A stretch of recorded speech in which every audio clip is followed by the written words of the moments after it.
Call this briefing to order. And Senator, I'm sorry. Want me to do a give the countdown?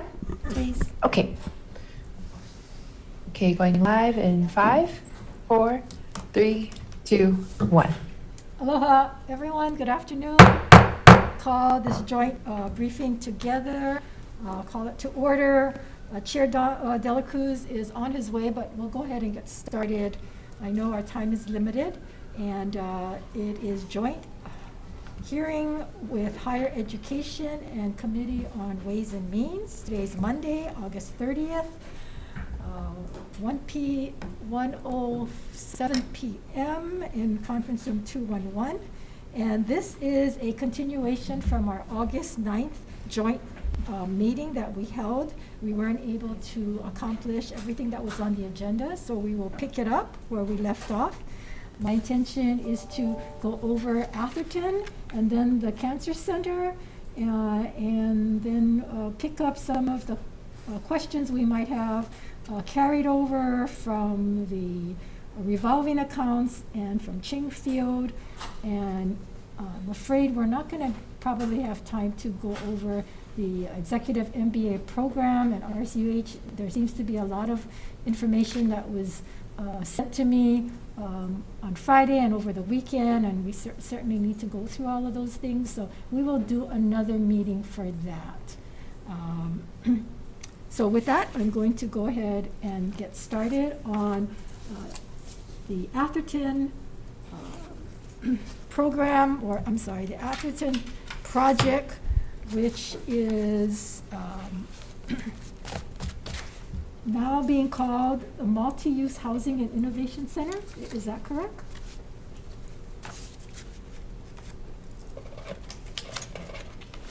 Okay, I'm assuming that's correct because that's what's on the release from UH. Okay, so quick history, members. Basically, the Atherton came on the market, and the UH Foundation decided they were going to purchase it, and UH leased it from Foundation with the intent of putting affordable dorm rooms on that with some commercial. There were some concerns regarding the cash flow, regarding the viability of that project, and Calvert Young took it and decided to revise the project, and it evolved into an innovation center with luxury dorms, for premium dorms attached to it. It's supposed to resemble or be built sort of like the Lasan Studios at the University of Utah, which I was invited to attend to see this in action. It was quite impressive, I have to admit. There are some differences between what Lasan had and what we are proposing. And I think the concern is that we make sure that this project becomes a viable project. It's not one elephant, and that we are able to make it work, and we are going to have a positive cash flow and not be in the rears for this project. And so with that, anyone from UH, did you want to say anything in the opening? Thank you, President, go ahead. Chair, for inviting us back once again. I think I would acknowledge that the project is originally conceived under the former interim chancellor. We did shift direction significantly. That was not just Vice President Young. That was a shared decision of both the university and the UH Foundation leadership. Indeed, our view, and I would not use the term luxury dorms. I would say we are looking at a programmatic shift so that those particular housing units will be embedded as part of a live, learn, work innovation program. Our goal is to have more UH Manoa students engage in the innovation sector and be well educated and prepared to not just get jobs, but to help create jobs through the community that we so desperately need. So they will not be luxury dorms by any means, but they will be modern, which is unlike many of our current student residence halls on the UH Manoa campus. I think the term you used was premium dorms, right? That's the word. It will be programmatically different. There will be an embedded program that's baked into it. Yes, if you want to use that word, that's fine. I'm not going to complain about that. I just that was UH's. I don't think if anybody would consider them luxurious compared to some kinds of dorms that are available in other places. But nonetheless, I mean, I think we're, you know, Vice President Tirmos is here. He can talk quite a bit about the program, how we want to engage the private sector. Vice President Young is here. He's been working closely with the UH Foundation and our private partners to ensure that the financials are solid, and I think both are prepared to answer questions. Okay, very good. Then why don't we go ahead and start with the question as to what is going to be the cash flow for this project, and what kind of cash outlay is required, because initially we were told that UH would not have any to lay out any cash. Calbert, perhaps you can answer that? So, Senators, this is the Chair. Senators, this is Calbert Young, Vice President for Budget and Finance for the university. So I think it's good to be clear on the background. And actually, I should provide you folks with an up-to-date status for the project. But as the Chair had noted, so this is a project that's classed as a public-private partnership involving the University Foundation, and the private partner, which is led by a consortium of Hunt Development Group as the principal partners to rehabilitate, renovate, and construct a student housing facility with an innovation center as an attraction. The property, though, is owned by the University Foundation, not the university or the state. Hunt Development is the private developer, and UH will be a featured tenant and user of the facility. But a private operator is intended to operate the student housing. So the project is slated to provide about 374 beds in 220 living units. The estimated project construction cost right now is estimated to be about $75 million, of which neither the state nor the university is contributing to construct. So the up-to-date status is that the property, I'm assuming most people are somewhat familiar with the property, but the property has been vacated of retail tenants. There were 2 tenants in there. They've been vacated as of July 16th. The university, as the Chair Kim had mentioned, was leasing the property from the UH Foundation. That lease has also been terminated as of July 16th. The developer, Hunt, is slated to begin demolition of, there's 2 buildings on the property. The pink building, which most people are familiar with, is actually the Charles Atherton building. There's probably a not as noticeable gray building. It's a much larger building, but somewhat nondescript. That's further Malka on the property. That's the Mary Atherton building. The Mary Atherton building is slated to begin demolition sometime in early September, and all permits for that demolition have already been issued.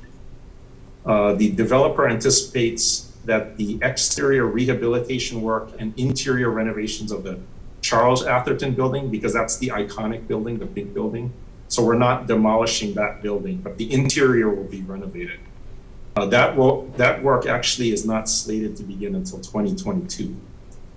The Honolulu City Council recently approved this property to be included in what's considered the Plan Review Use, or the PRU, district of the university back on August 11th. And internally, all of the partners, including UH, continue to engage in negotiations amongst all the partners for various agreements that are required for the project, which include leases and subleases, affiliation agreements, development agreements, et cetera. Many of these documents, though, the university is actually not a party of, but as the chair has mentioned, the university does intend or believes that we will get to a place where we will be leasing some of the space on the interior of this project. The completed time frame for this project is to the private parties wish to enter into capital financing sometime in the September or early October period. And full construction wouldn't start until after financing is secured. So the expected, right now, the calendar to complete this project is in the summer of 2023. And so with that, the chair had asked the question about the cash flows. So the cash flows right now are still being refined because the project is not vertical yet. The university is actually not, other than if we can get to a place where we can lease interior space, the university is actually not contributing money into the project itself.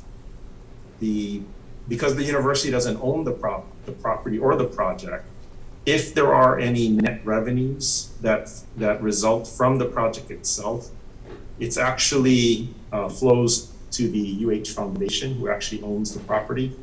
But the university is working out, our agreements and arrangements with the University Foundation, coordinated so that that the foundation would share in some of those potential revenues.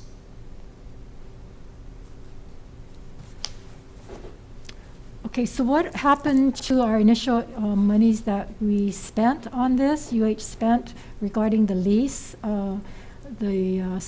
Everything that was spent to secure the property, to security-wise, utilities, everything that we in fact have spent on this property, how much was that amounted to? So our lease terminated back on July 16th. So we're still closing out all of the residual expenditures. But on the accounting, the estimate for the amount that UH has, I'll say, paid over the years since the original inception of the lease amounts to something on the order of just under 2.5 million. So that's our total investment into this project up until the point where the lease has been terminated. That's how much UH has expended on that lease. Okay, but do we owe anything else? Well, so there's still things that we're still closing the accounts on, utilities, the last billings, but our last obligation under the lease ended on July 16th. Okay, so it could be a little bit higher than 2.5 million. And so now when do we get that? Do we get that money back? So UH contributed that part on the lease. The UH Foundation over that same period of time also contributed monies to carrying the property. So between UH and UH Foundation, we are actually working out an agreed upon arrangement about how those monies will be treated as contributions into the property itself, an investment, if you will, on the part of the university. And as net revenues start coming out of the actual project, that's the part that the University Foundation will be sharing with UH. Okay. So I believe that the way that we have the project moving, there will be a point in time that as these cash flows come in, they will in essence be able to return what has been contributed on the part of UH. And then we're talking about how we additionally share in those excess revenues. Okay. Based on my discussions with Hunt and looking over the paperwork, my understanding is they may not be a positive cash flow or excess revenues till maybe 30 to 40 years. No, that's they're definitely right now in the pro forma that everyone's looking at, working on. We all have different assumptions, I would say it would be very optimistic, overly optimistic probably, to think that there would be net revenues immediately as soon as the project opens. But even the most conservative estimates show that this project gets back to net return of contributions sometime in the 5 to 7 year timeframe, depending on various assumptions. 5 to 7 years, okay. Yes. And then we then go ahead and are we paying any monthly fees, any CAM charges for the building? When I met with Hunt, I was told there was going to be some monthly expense from UH. That would only be true if we are able to get a lease arrangement of this interior space. UH is not paying for this project for the project itself. We would be paying for if we are going to end up leasing space on the interior. But UH would be committed to sign something for 40 years, 30 years, that we would be committed? I can talk about this, Senator Kim. This is Vasily Sermos.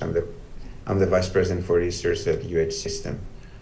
Currently, and as Calvert, I want to emphasize that, as Calvert has said, the situation is fluid. Nothing has been signed. There are negotiations that his office is conducting right now. But there is a space of a total of 25,000 square feet, which has been offered to the university for, I don't want to say the amount because I know that Calvert is still negotiating with the developer, but for a significant amount. And in return, the university would have to pay that as a rent to Hunt developer.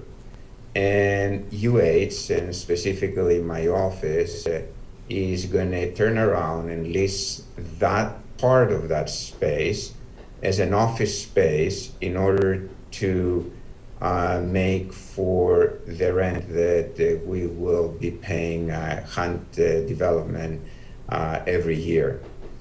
I give you a little bit of an idea, so you probably can put the numbers together yourself.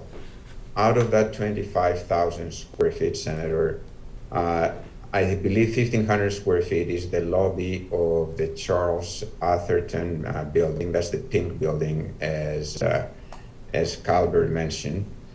And then there are the second floor and the third floor of that building, which each floor has 7,300 square feet for a total of the two floors of 14,600 square feet. Plus, there is a space on the proposed Mary Atherton building, the new one, of around 9,000 square feet, where the Seidler College of Business is going to occupy through their program, their PACE program for offices and some maker space and I think some conference room or event space. The idea out of that 25,000 square feet is to lease out to commercial partners, usually business, startup business, or any other high-tech business, the 14,300 square feet of the second floor and the third floor of Charles. The rent income, the projected rent income from these two floors gives us enough money to at least pay the rent for we old Hunt Development. And I don't want to be very optimistic, but we think we're going to break even. Now, I don't think we'll ever make a lot of money, but at least we will be able to break even in that arrangement. So that is, in a nutshell, the conversation and discussion that is taking place right now between my office, Calvert's office, and Hunt Development. So why is the university going to lease out offices I mean, when we went to Lasan Studio, there was no offices, no classrooms, no offices in that space. And I think they said that they didn't recommend that we do offices in ours. So I'm kind of surprised we have offices. But why would we subject ourselves to the possibility of not being able to rent out the space? I mean, what happens if we're not able to rent out the space? I mean, as it is, you're going to break even by renting it, and who knows what the economy might be like back in a couple years from now. And what if we're not able? Why would we even want to commit ourselves to that? Two reasons for this. The first one, you're correct. By the university doing so does incur some risk. It's a P3, nothing is without a risk here.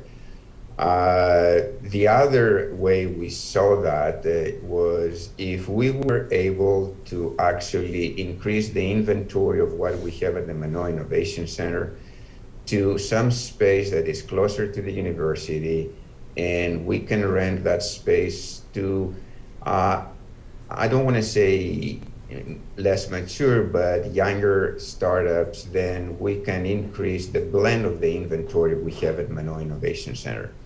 To give you an idea, most of our tenants at the Manoa Innovation Center are, I don't want to say well-established, but established companies.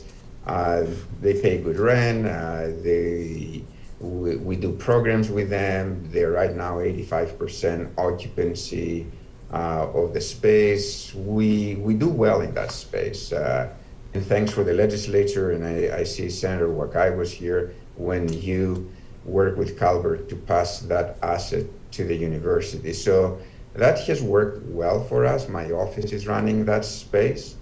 So though there is risk, I feel that we could at least break even. Again, I want to make sure that nobody expects the university to make a lot of money out of the space. Okay. So that's one reason on the financing. The other reason, it is, of course, for our programs. We're going to put certain programs in there. We'll have the opportunity of undergraduate students to work with some of these companies in that space. So we create some internship programs, some co-op programs. So it is closer from the Manoa Innovation Center, and though the Manoa Innovation Center is very close to us, people a lot of time, especially from the university, say, oh, it's so far away. The Atherton is across the street from the campus, so. But there's no parking. I mean, there's not a lot of parking for businesses to really take advantage of Atherton. What happens if we say, no, we're not going to take the space, we're not going to be responsible? What happens? I think in that case, what it would happen, and I don't want to speak for Calvert, I would think that Hunt Development would actually take the space, assume the risk themselves, and lease it as the developer. Right, So, and so they would lease it similarly to how UH would lease it, and they obviously going to lease it, they can lease it to anybody, but they would want it to be attractive, so they would link it to the project anyway, to the innovation project anyway. So why wouldn't we let them take that risk, and why would we take on that risk? I think, Senator, I think as Vasilis has pointed out, if the university gets to lease it for terms that we would like, the university gets the advantage of being able to control a certain amount of tenancy. Yeah, I understand. Manoa Innovation Center is not, although we don't just lease out Manoa Innovation Center to any company, they have to fit a certain profile. Right. Yep. I think that would be the situation here. If Hunt was to, not lease to the university, they probably, I mean, most certainly they would lease out space to whatever tenants they can find. Okay, so It would be better if it was somehow situated to the program at Atherton, but I don't think Hunt would be held to that. So the viability of this project is not dependent upon UH taking the lease space? The economic viability, I think Hunt has options. The developer has options, definitely. So it's not a condition? It is not a condition.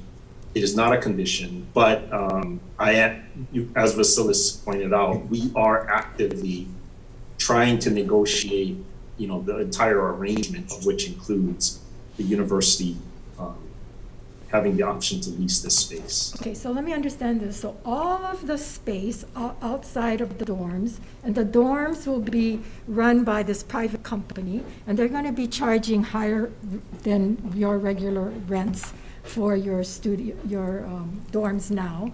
So all that money is going to go to the private operator, and then if there's any kinds of excess revenues, then the foundation will get some of them. But so we don't get any monies up front from the dorms.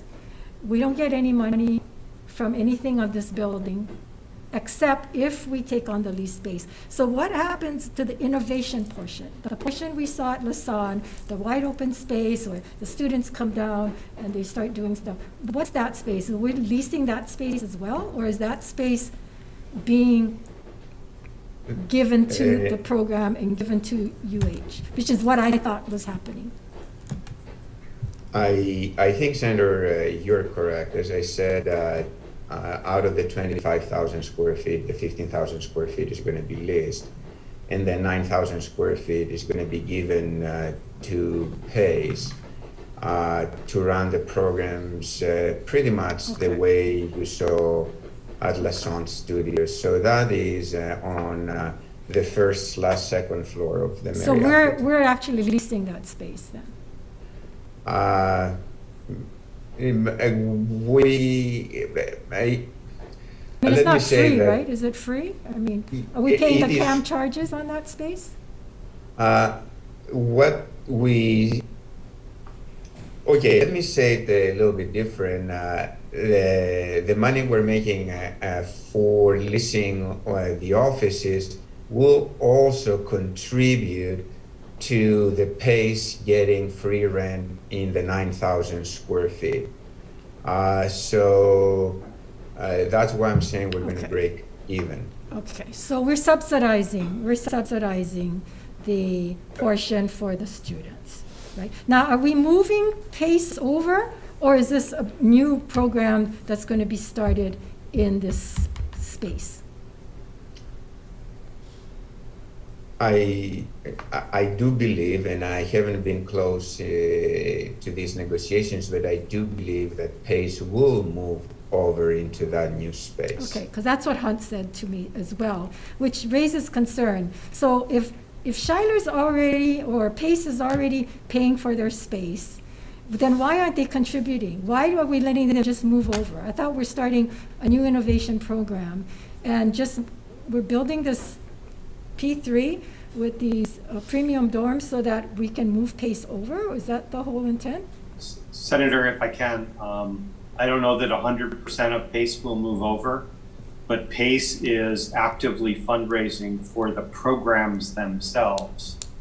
So the idea is that all of the students who live in the building, and frankly other students as well, will be able to participate in innovation programs, some of which don't exist today. This space is larger than the current PACE footprint in the Scheidler building.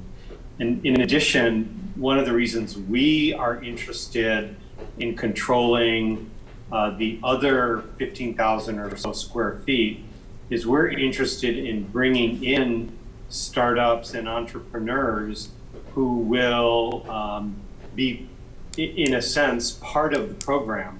So we think our students will be able to intern and or be employed by actual real life startups, which will help give them the experience after they graduate that they won't have if that space were leased out by Hunt to realtors, dentists, and the like, which would be the kind of thing Hunt would have to do if they were doing this purely on a monetary basis. So this project has both financial aspects, which are critical, and I think we're giving you an honest answer about the complexities of doing a P3, but it also, we're driven by our responsibility to try and contribute to economic development, job creation, working with our students to have them be the leaders of that into the next generation. Thank you for that. I was told, though, that these startup companies would prefer to go to a place like the Manoa Innovation Center, where there's other more mature companies there that they can learn from, and they can get other types of exposure and relationships with, and not necessarily want to be in this building with students, and that also as far as the parking and so forth. So that's a concern. So when we lease out this building or lease out this space, what is the what will UH be responsible for as far as outlay of cash every month, approximately? Senator, I'm not going to say what that is because we are currently negotiating terms. Okay. But Hunt told me that it's between 300 to 400,000 a year for the next 40 years. I'm going to tell you that that is not where I am negotiating at. Okay. I just met with them a month ago, and that's what they would like to get. Well, I don't know if that's what they want to get, but I'll that's tell you what what I would like is a lot lower. So I'm not going to negotiate with Hunt in this meeting. No, I know. I'm not saying that. I'm telling you that I am negotiating at a much lower point. Okay, but we want to get a sense of what the obligation is to the university, obviously. And when we say there's no outlay, when you're talking about anywhere from, say, $100,000 to $500,000 a year for the next 40 years, I mean, that is an impact, as well as if we're not able to lease out the space and there's downtime, there's certainly going to be some concerns as far as the income to the university, because that's what we at the legislature want to see. We want to see revenue producing projects coming out of the university. I think we agree with you. We want revenue producing projects, but we're also committed to our mission of educating our students and supporting the economic development of the state, while in this case, at least not losing money. Yes, I agree with you. That's how I would describe it. But there are other more lucrative projects out there that could have gone on the space that would have given you a better income and better cash flow.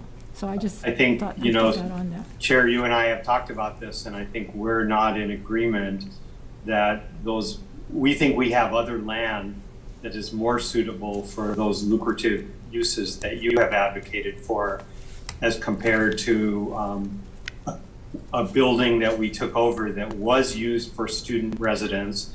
We didn't want to decrease the bed count, and that is located across the street from campus and the College of Business. We're looking at something that's much more tightly coupled to the rest of UH Manoa mission, given that we think we have other properties that are suitable for the kinds of activities that you've talked about that we agree with. Mm-hmm. Well, I just hope you move as quickly on those as you've moved on this project, and that we will continue. I'm sorry, I'm laughing because it doesn't seem fast to me. Well, I mean, okay, at this slow pace, because the others got to be a lot slower, because obviously we don't even have it on the books yet. That's happening. So what happens if we're not able to rent out all the beds to our students? That the revenue is too low. I mean, I'm sorry, that the costs for the dorms are higher, and we're not able to fill it. That lies directly with the operator, correct? And they can then rent it out to anybody else outside of the university, outside of students. No, not correct. No, not correct? Okay. No. So this project was recently approved by the Honolulu City Council to be included in the university's plan review use district. So that's a geographic boundary around all of the university particular campuses. for university use property. So that's one advantage that this property has, that the developer and the operator will have, being effectively affiliated to the university. However, the responsibility of getting that designation is that this is for University of Hawaii use. Okay, so they have to rent it to university students. To university, it doesn't have to be University of Hawaii Manoa students. It can be, any University of Hawaii students that want student housing. And it could even be university affiliated people. So it could be staff even. Can it be like Chaminade and? Probably not. Nah, okay, so it has to be university. Yeah.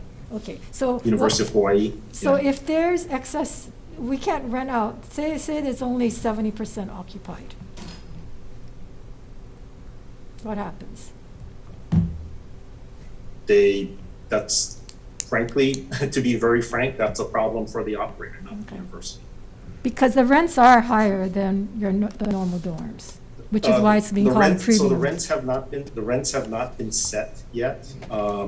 We do believe that it is more likely than not, highly likely that the rents will have to be higher than what UH Manoa charges for university-run housing. So Yeah. that is probably true. But We have the this. numbers, We have this that says rents, mix and rental rates was what they're projecting.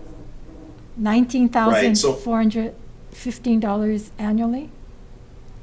And it's a one-year lease and not a 9-month lease, correct? yeah, that's like the average. There'll be a mixture of room units and bed unit counts.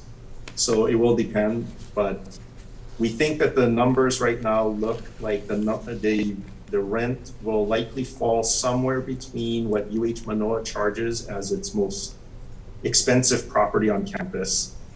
So more than that, but less than what, there's another private student housing operator that's not affiliated with the university, but it's located, close to the lower campus at Manoa.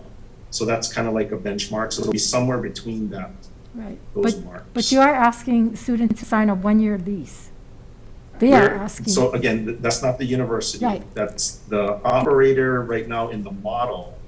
Looks like they are asking for the assumption of a one-year lease. That happens to be the same as the arrangement as the other private student housing operator, one not affiliated to UH. So it's something with the industry model for private student Right. housing. But that operator, they can rent to anybody, right? They have to rent, it has to be education affiliated. Okay, yeah. So they can rent to any Right. UH or Chaminade or HBU. Right. Yeah. Well, they have a broader base than we would have on there. Members, I'm sorry, any questions? Let's see what else. Chair, I have a question. Yes, go ahead. I have a question for Vasilis. I'm a big fan of innovation, and we need more space for innovation. But I'm wondering, are you in conversations with DBED? Because there's talk that Stanford Carr really wants to develop that area near the sandbox. And I think it used to be called the Cube. I don't know if it's that, but they're going to build out the commercialization part of that area there. So are we potentially with this project with UH just dumping too much supply on the market with your innovation space as well as with what DBED is planning to put at that innovation block? Thanks, Senator, for the question. Yes, I have been talking with Les Higashi about that in Stanford. From what I understand, you probably know more details than I do. They're envisioning of a sandbox 2, if you will, and put it in the same proximity of where the current sandbox is.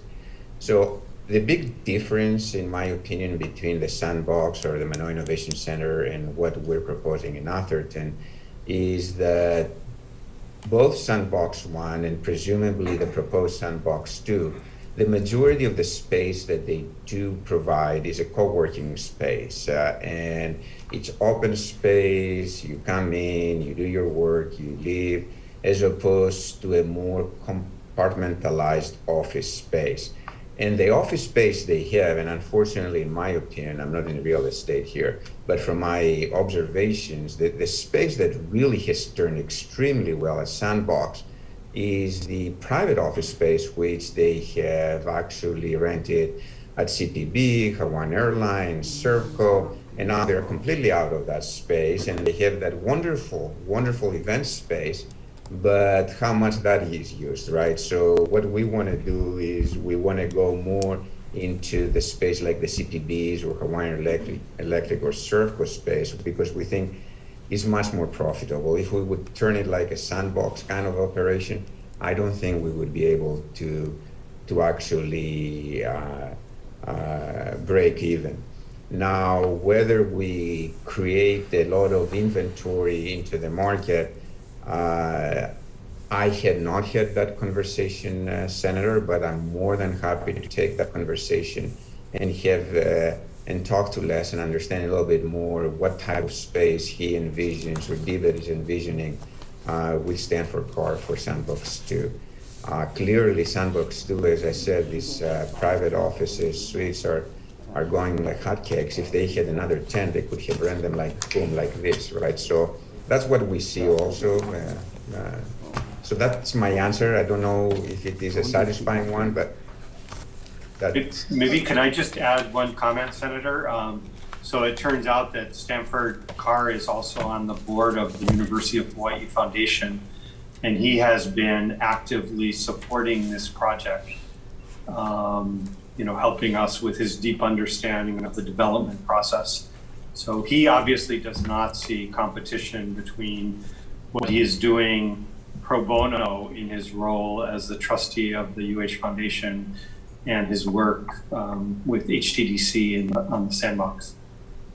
Okay, good. I'm just happy that everyone is talking and that we're not glutting the market with all this innovation space that's going to be vacant for you as well as DBED. Thank you, Chair. Thank you. Sure. Yes, go ahead. Well, let me just follow up on that real quick, Senator Favela. But I'm told that the innovation projects and the students will only be successful if they get seed money. And the students are saying, where's the seed money going to come from? Because there's only so much seed money. You can, 100 different innovation centers, but you got to have the seed money. So that's a concern of, we're just moving it around. And, I highly respect Stanford Carr, but he was the one who said it was only going to cost us $5 million to renovate Atherton without taking into consideration some of the other things that went on there when they first proposed it. So, I'm not sure how well-versed he is on some of this innovation stuff. Senator Favela, go ahead with your question. Yeah, hi, thank you. The dorms that we have now, how much, is it all filled or there's vacancies? Right now, all of the student residents at UH Manoa are full. And we have, when I checked last, we had a modest mailing list, and that's even with COVID. So going forward, you're saying this, well, you guys, not you, but saying that it's gonna be ready in 2023 for student housing, and then you don't know the cost. You guys don't know the cost of it, but somebody gave us a paper with the mixed rental rates on this mixed use. I just wanted to know, as you guys enrollment every year decline on hot bodies on campus going forward, even though, like you said, the pandemic, the dorms are full going forward. How feasible is this going to be for student housing in the future when we try to go with different methods of the university going mostly, I guess, offline, not on campus? Senator, I'm going to say a little bit, and then I think Talbert may jump in. But first, I want to correct this false narrative of declining enrollment. Right now, 7 days after first day of instruction, UH Manoa is up over 6% headcount. UH Manoa has experienced increasing enrollment in 3 of the last 4 years, including this one. So I know everybody likes to assert that enrollment is declining at UH, but in fact, that's just not the case at UH Manoa. And we're very optimistic it won't even be the case for the UH system overall this year. So we're not living in the doom and gloom that others like to describe, and in fact is taking place at some kinds of institutions in some geographic locations as well. That's just not what we're seeing right now. And I don't know if Calvert can say anything about the room costs as well, but lastly, let me again repeat that this is space that has been used for student housing going back almost, well, I guess it's almost 80 years or so historically. So if we don't put student housing there, we're actually reducing the bed count available. It was 80 beds, though. It was 80 beds, my Yes. understanding. 80 beds. We're talking about 375 beds now. That's right. Okay. Just thought I'd. Yeah, so when the YMCA had it, it was about actually it was just shy of 80 beds in there, but It was horrible. UH Manoa also, I think it was like 78 or 75 or something like that. But UH Manoa also had like waiting lists for student housing.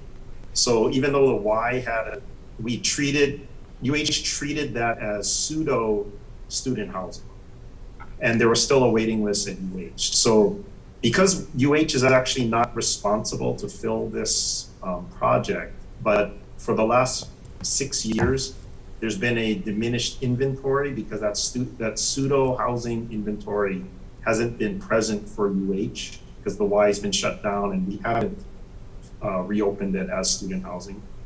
But the developer they have all the economic risk on filling this. So as Senator Favela has asked, the question of whether or not there's enough marketplace or demand for this after COVID, or if there's more proliferation of, let's say, online learning, and there's not as much in-person on-campus demand.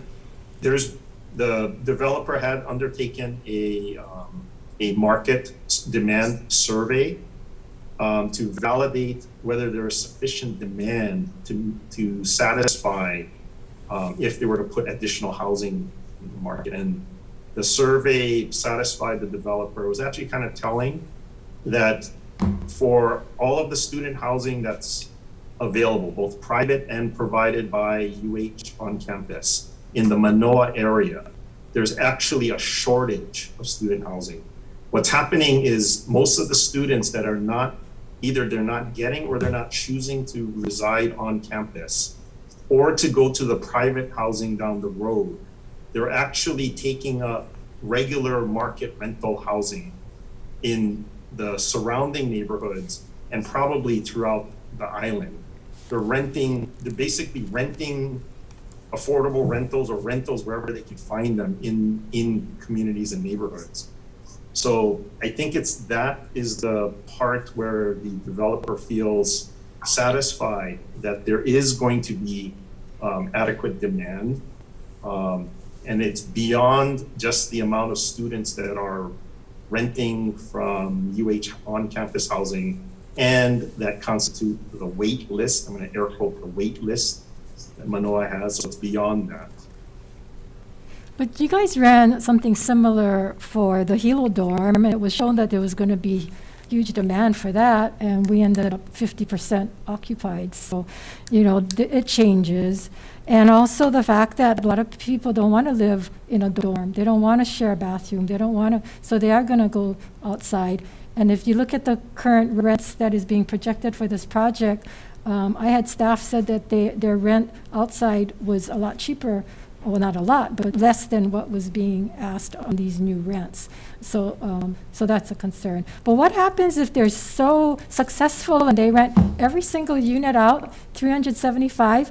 And what happens to our inventory and our dorms? Are you not concerned that you may have a higher than expected occupancy in the current dorms because it's aging out and so forth? No, Senator, we think the appetite is there for more dorm rooms. That's, again, we have a waiting list where we had a waiting list at the beginning of the semester and we turn people away when they apply because of the limited supply Right. of But the student waiting residence list, rooms. And at that this is where price the- though, at that current price that you have at your dorms and not a 1-year premium rate. So, yeah, This is where the professional market study, comes into play that Vice President Young mentioned. okay.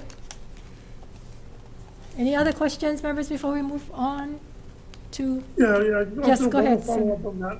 So, I mean, you know, and I know a lot of kids are staying home. That's why you brought up the virus, and that's true. So you notice that a lot of people and families are not sending their kids away, especially the areas where at one point, the virus was way higher than Oahu, and of course, Oahu is, to that effect. So I just wanted to know, do you think, that had a play on you guys', demand for dorms? So actually, Senator, we haven't, it's still only 7 days into the semester, but preliminarily looking at our numbers for this year at UH Manoa, our increase is across all categories of resident, international, and non-resident, especially the West Coast states. So this is not just a phenomenon of local kids staying home to go to UH. It's actually a lot of attractiveness of UH Manoa globally and nationally.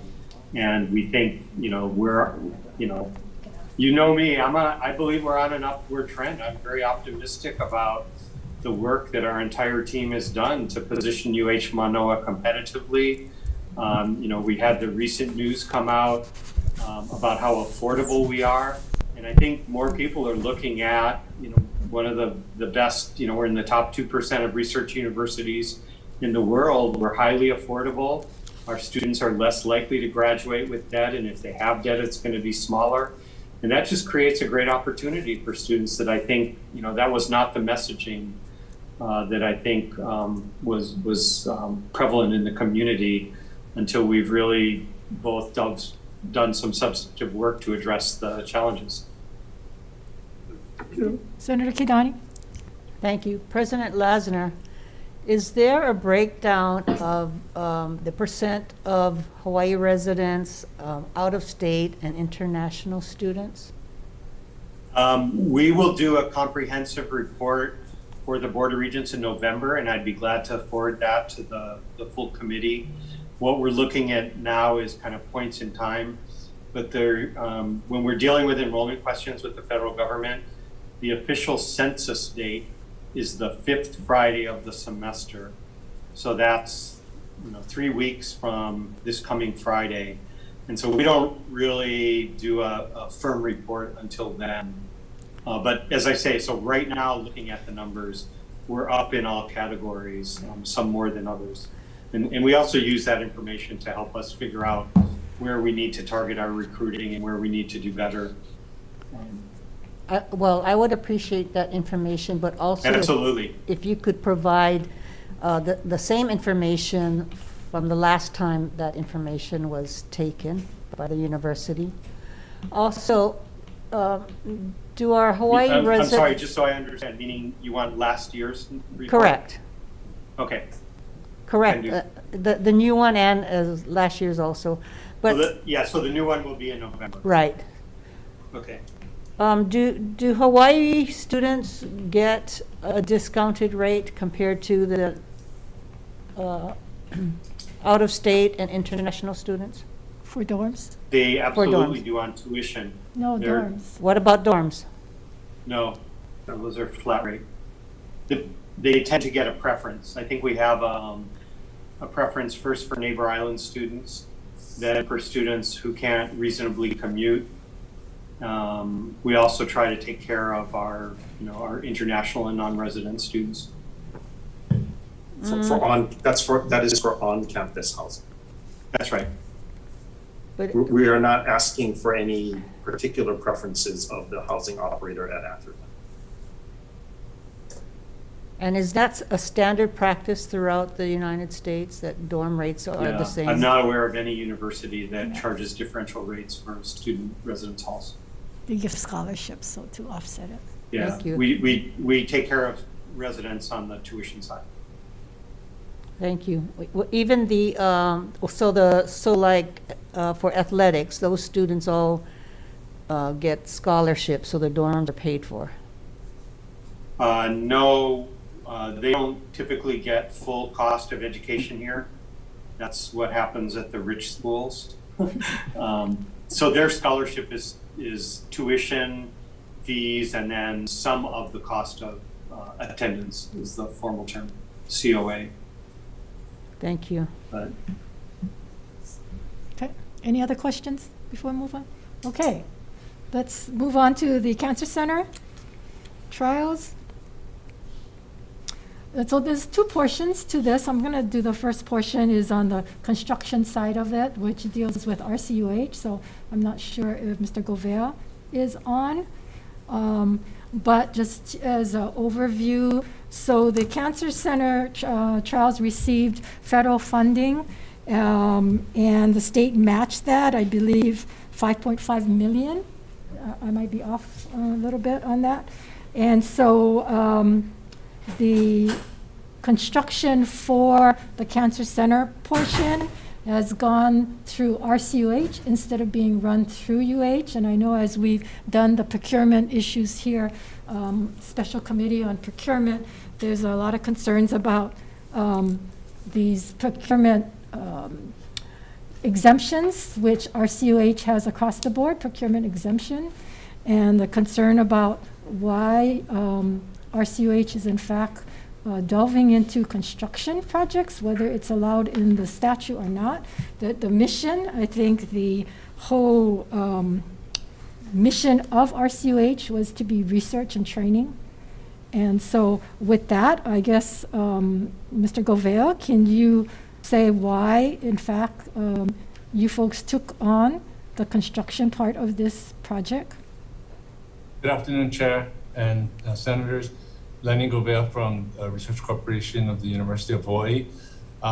We've been looking into a lot of these issues, and historically, I'm finding out that years ago when RCUH was first established, they actually did a lot of construction work, actually a lot of construction management as well.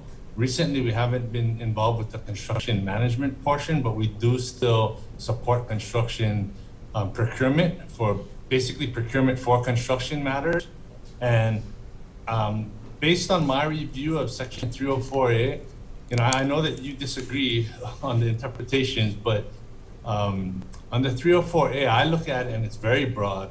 And I think that there's no question that we are allowed to do construction if we wanted to, but we have, a lot of hoops to jump through. But for just the construction procurement that we did for the Cancer Center in this case, I don't think that it was something that we sought out. It's something that the University of Hawaii evaluated and determined that that's how they wanted to process it.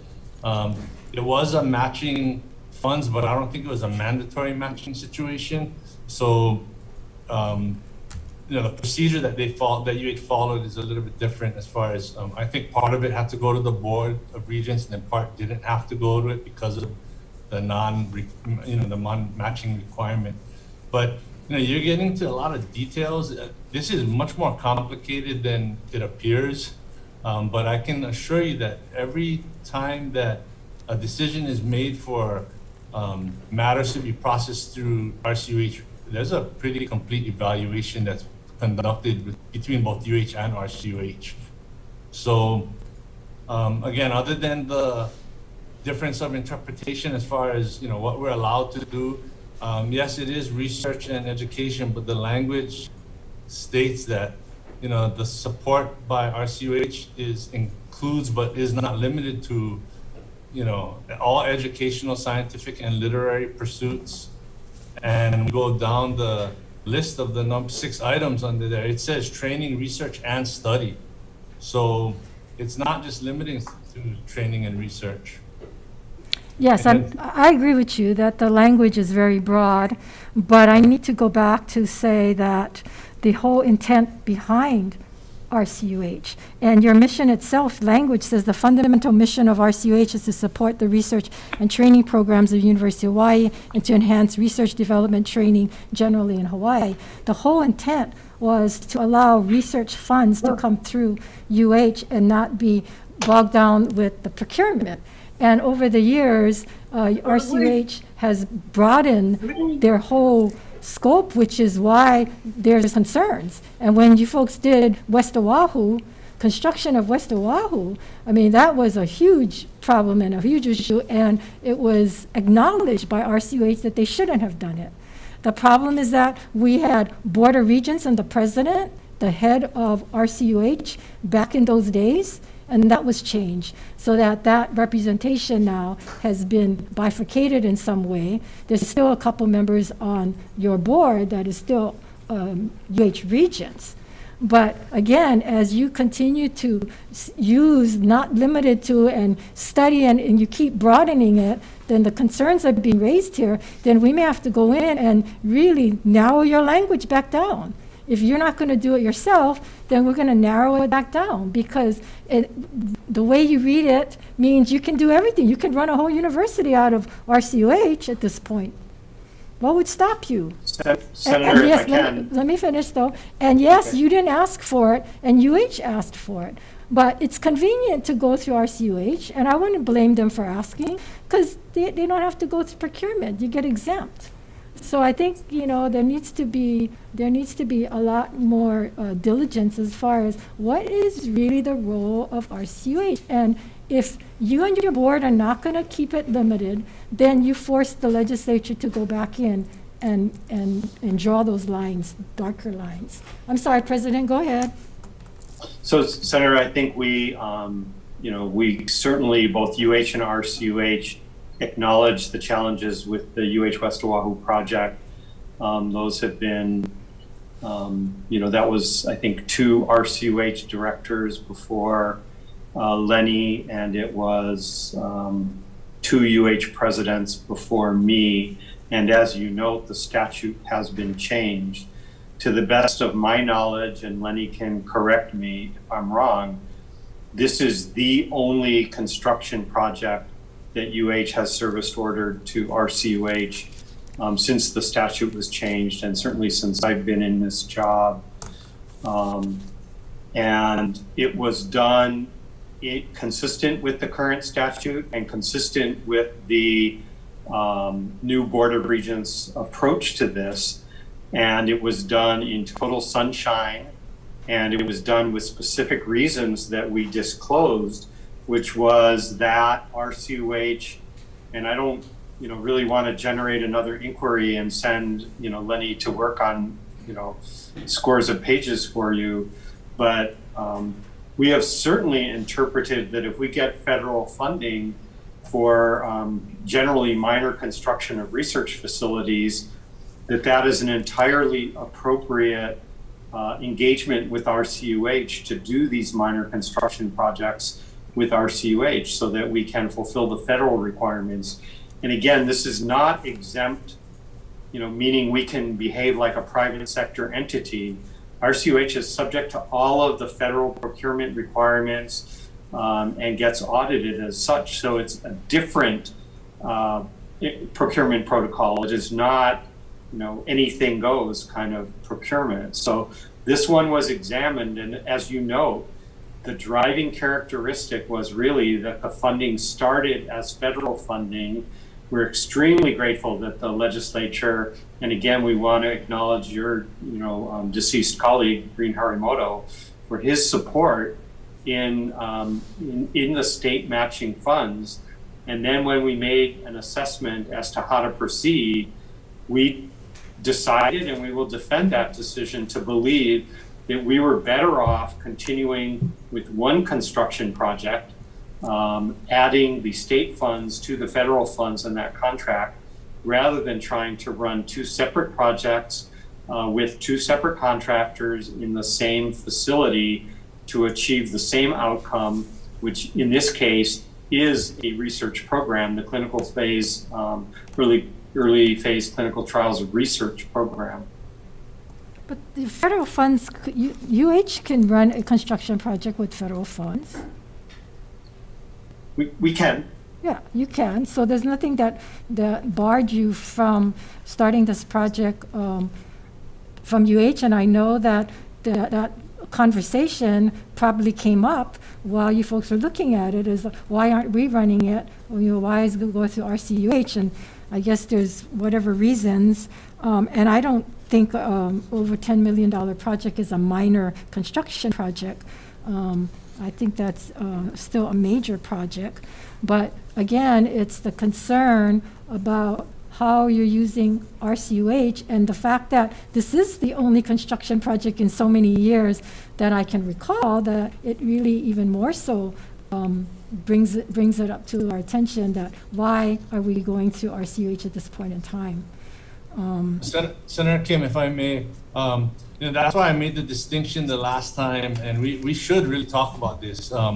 This is really important because we are doing procurement for construction projects on many levels, and there's a lot of effort to support those construction projects. So, can you give us a list of those projects, Lenny, please? yes, we can. And when I looked into this, because I did look into it already to find out how much construction procurement we are involved with in the last 10 years, and again, this is off the top of my head, I believe it was over 100 million total that we were involved with, and we got paid, I believe, $600,000 to $700,000 off of that. So it does benefit the university as well, because we're not making a whole lot of money on it, to be honest. So I want that to be clear that it's not like we're taking this because we're making. It's not the money, Lenny. It's not the money we're concerned about, although I'm sure there's concern, but it's also. It should be, because for the benefit of the state, it definitely should be, and it's a tie-in to the federal expertise that we have. And a lot of the answers that we provided to you folks for Senator Moriwaki, that answers kind of a lot of the questions that you're alluding to here. So I'm sure that we'll get into that, and I encourage that we do, because I don't want there to be, we want to be fully transparent, and I don't want anyone to think that we're not doing other construction-related matters. We're not doing construction management. And even in this case, we're not doing construction management. So, well, I thank you for bringing that up, but I think you even raised a greater concern, because in my talking with the state procurement officer, she also raised concern about your mission and whether, again, you're going out of your scope of your original intended mission by doing construction. So that's something we'll take a really close look at as we go into the session, as to whether or not you should even be involved in construction projects. And now that you're saying you're doing $100 million worth of it, that even raises our concern even greater. So, absolutely. So I'm all for that, and I think you folks should, because I don't want you to come back and say, look, we told you and you're still doing it. So I want the foundation to be clear, and so that I know what you folks want moving forward. And I want it all out there, because it's been happening for over 40 years. And like I said, I think we want you to stick to your intended mission, which is research and training. I mean, that, that was the whole purpose of RCUH, to do research and training type of funds and help to expedite those And again, I purposes. mean, not to beat this to death, Senator, but we think this is in scope when we're doing specialized construction for research. Okay, so what's the timeline for this construction? As far as the details of that, I'm not privy to that. I think Joe might be able to answer that. So RCUH only is doing the procurement, you're not doing anything else? Yeah, so we're So just. Maybe Nelson. So you Yeah. just conveniently run the procurement to you guys? Let's see, we have Nelson. Glenn Lee might be able to, or Nelson Lee, yeah, correct. There you go. Yeah. He would know the most. Yeah, the current schedule, we're about to award the construction contract. It's going to be sometime in September or October. So we went through a two-part RFP process. We finished the first part, which, was an RFP. So we picked the 3 best contractors. The second part went out on the street, and this is when the price proposal and other technical aspects come in that we will evaluate. We didn't close yet, but we will be closing shortly. So we're gonna get the bids. Basically, the NTP is looking at November, December timeframe with about a year and a half to complete. Okay, so Yes, this two-part process, RFP process, could have been done through the regular UH. Yes, we do two-part Procurement. process at UH, yes. Okay, so it could have been done there, so we didn't really need the expertise of RCUH on this. Well, the RCUH portion, if people look back, the actual design was strictly funded by federal funds. And in that, the design was awarded and was underway before the construction funds became available. So, you know, we don't want to split up the contracts into two different entities because we have liability when the contractor asks for clarification and the contract is with RCUH versus UH and the construction is at UH versus RCUH. It poses a great deal of problems with who's responsible for asking and determining who's, you know, basically who's right and who's wrong when there's an RFI.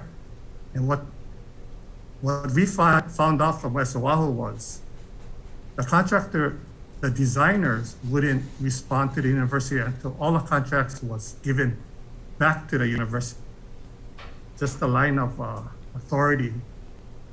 And once we got back the line of authority, which took a couple of years, we were then able to address problems with West Oahu's buildings. So, you know, for that matter, having both contracts under RCUH is a much cleaner and straightforward way of administering a contract. So Nelson, you work for who?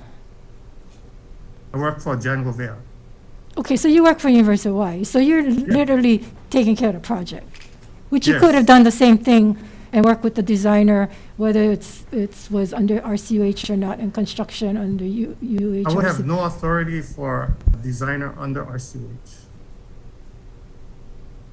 Well, how would you have it now? You work for UH. Well, all our actions go through RCUH, contracting office.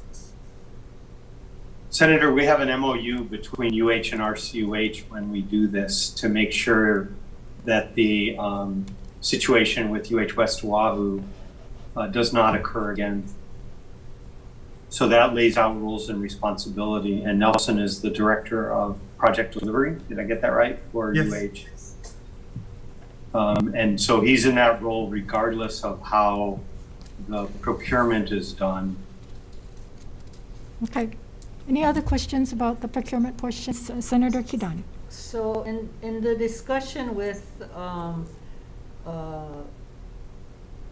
using or doing the design and construction design, do you use the CDC, the UH's CDC for that? Do you remember, Joe? I don't know. I know the CDC did some conceptual designs. This is the Community Design Center in the School of Architecture. Yeah, so actually that's one of the cool things about this community effort really is that the first designs that we got that we used to put together the grant were from the university's architecture group. So they actually did the design concepts. And so they put those in place. That's what we used to put in the CO6 grant with NIH. And that's what were the basis for the RIM architects then developing these after we got the award. Thank you. Yeah, we love them too. Yeah, I've seen some of the projects and I do believe that they have done a good job. I was just wondering in this whole discussion, if using the CDC changes the thoughts or the implications in any way. I'm not sure. So what they do is different than what the architectural designers do. So they help us flesh out the concepts, how to use the space, what ideas should we be considering. But when it comes down to construction-ready designs, that's a different job, and that's not what our students do until after they graduate, at which point they have developed experience through these CDC projects. But the design initially could have been done under the normal UH procurement. Let me just say that we didn't have any funding for design. No, they had federal funds, right? Didn't you have federal It all funds? came in through federal, and Yeah. federal, in their grant from NIH, has particular requirements for federal clauses in the contract. Yeah, but So- it doesn't say it has to go through RCUH. Well, RCUH is more familiar with the federal Yes, but side. it doesn't require it to go through RCUH. I think that's You an could- accurate statement, Senator. It's, we made a reasoned decision as to how we were going to execute this project timely and with excellence. And as Nelson said, UH does not normally deal with federal contract clauses. That's an area of expertise of RCUH. And it is one of the reasons we're so effective at, as you saw this year, we brought in near record levels, over 480 million. And that's because we know how to execute these federal projects using the expertise of RCUH. And that's not just construction, but it includes construction.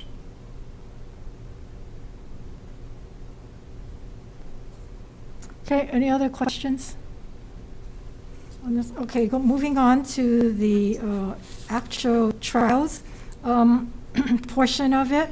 So have we conducted, have UH finished and conducted the independent review of the early clinical trials business plan? This one is Vice President Sirmos was charged to lead this, independent of the Cancer Center. I can take this, Senator. Actually, we're almost at the end of this process. I had late last week a conversation with Dr. Shapiro, who's the chair of that committee, to give me a preliminary idea of the findings that they're going to come out to that for that report. They will be passing a draft report to me and the data to support that report within the next 2 weeks. Okay. I will be putting in a little bit more presentable format, and then I will transmit that to the president and actually the Board of Regents, because that was the outcome of Regent Higaki, who asked the administration to conduct that one. So You're going to give us the raw information and not scrub we it. will. We will, of course, we always do. Okay. And the concern here again is that preliminarily we've been told and given documentation that there's concern that this clinical trials is not going to be able to be self-sustaining with all of the things that have been pointed out. And so I think it's really important that we have this independent review. So I look forward to having that, and we can come back to it. But have we gotten commitments from the 2 principal clinical partners that was represented to us in the first business plan, Vasilis? I don't know the actual commitments that the Cancer Center has actually gotten from the Queens Medical Center and Hawaii Pacific Health. Probably Dr. Ramos would know that, but both the chief medical officers from Queens Medical Center and Hawaii Pacific Health are on that committee. So I think the report probably will dovetail to what Dr. Ramos is doing. Yes, we do have the commitment of the 500,000 that's in the budget, and that's all that we've asked of our consortium partners. 500,000? Yes, that's the portion that the consortium is bidding. Okay, but in the business plan, it said the commitment of 2.5 million over the next 5 years from each of them. That's the one I'm talking about. No, that's how much the consortium provides the Cancer Center overall. So that's for the entire clinical trials operation. The business plan has the line in it that's, you'll see the 500,000, and that's what we have in the consortium budget for the upcoming years, specifically for the early phase clinical trials portion of what we're supporting. So the 2.5 million is the same as the 500,000? No, I'm the not sure what- 2.5 million, let me try if I can. Please. The 2.5 million is the investment of our private cancer consortium partners in the overall cancer consortium. So we established, because UH does not have our own hospital, when the cancer center was built, the approach taken was to make it a community cancer center. And our major healthcare partners made commitments, substantial financial commitments to the cancer consortium, which is a separate 501c3 with the sole purpose of supporting the University of Hawaii Cancer Center in its work. So that's the commitment that Dr. Ramos is talking about. It's from their investment in the UH Cancer Center that will be dedicated to the early phase clinical trials program. Okay, because according to the business plan, it says here, each of the two principal clinical partners will also invest 2.5 million over 5 years, either directly or through the Hawaii Cancer Consortium.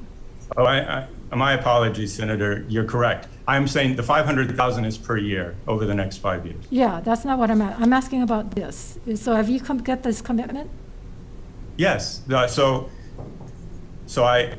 500,000 is per year. So for the next 5 years, 500,000 per year, a total of 2.5 million in Okay. that first 5 years of the business plan. Okay, I get Apologies it. for misunderstanding and misstating I get it. how the number Okay, worked. thank you for that clarification. Yes, thank you, Senator. Okay, and then have you folks recruited the 2 clinical trials physicians that's going to run the program? We are in the process of doing that. Okay. And what's the timeline for this, the clinical trials? So we have the timeline for start to open or the timeline to reach a balanced budget. No, the first year of this, the first year, according to the operational funding, you talk about year 1, year 2, year 3, year 4, year 5. So Yeah, the what's first year would be upon completion of construction, so that would be at the end of 2023. Okay, because originally. So we have about 2 years lead time. Okay, originally you told me it was 2022, so 2023 is year 1.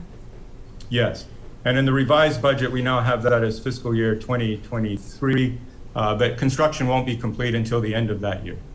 Okay, so can you give us a new 5-year startup operational project budget? So we can get a better, because this budget did not go, was not consistent with what was submitted to us earlier. So, okay. Members, any other questions on the early clinical trials or Cancer Center? Okay, so Vasilis, we'll look forward to getting that report from you, and if we need to, then we can also do a follow-up meeting on this. Okay? We will do, Sandra. Okay, thank you. So let's move on to some of the things that was left over from last time. Let's see.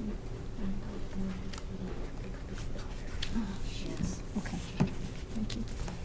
Okay, we will go into the UH revolving accounts. So members, I think you all have copies of the, did we pass that out? Revolving accounts? Let me get myself together here.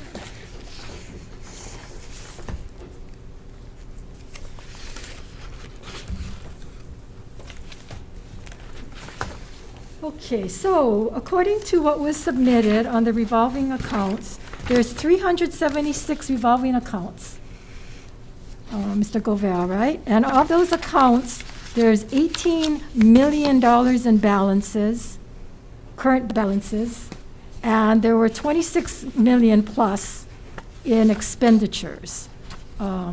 Now, is these balances, these accounts reported to the legislature? Because we don't submit an Act 100 report to the ledge, the university does. So I'm not sure exactly what is reported, but we defer to the university to answer that because we're not sure how and what is exactly reported. Okay, so who can answer that? Phyllis, can you answer that? I can answer that. Okay. We do not report those accounts to the legislature from our side. It's not in our books. So you don't report all of this money. How No. long have these accounts been open and operated? From the list you gave us, Mr. Govea, it does not have any dates on it as far as only the cash balance and the expenditures for the year. So we cannot tell how long some of these funds have been in existence. Do you have that information? I think we can, yes, we can get that for you. I'm sorry that that wasn't included. Okay, and then it cannot tell whether they're a specialized service facility or a recharge center or other sales service type of account. Because those are the three different I believe we can accounts, provide that as well. right? We can, How often are these accounts reviewed to see that they're in compliance with your policy? my understanding is it's yearly. Glenn, our director of finance, can correct me if I'm wrong, but I believe it's yearly. Every 2 years, it goes through renewal. Every 2 years. And when it goes to the renewal, do you review the policy on revolving accounts to see whether or not they're in compliance with that policy? Yes. Well, first, actually, the school or the principal investigator, as well as the FAA, review, I guess, the relevance of the account to see that it is still serving its purpose. And if there's still a need for it, then it is applied and we review it to make sure it's in compliance. Because you have quite a bit of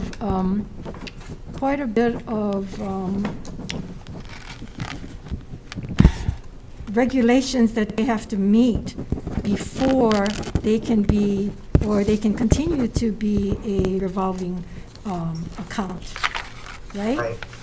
Which I have gone through, and so I question a number of these accounts. Of course, I don't see the full detail. But isn't it true that in 2006, the legislature gave UH the authority to have these revolving accounts and not have to go through RCUH? That I don't know.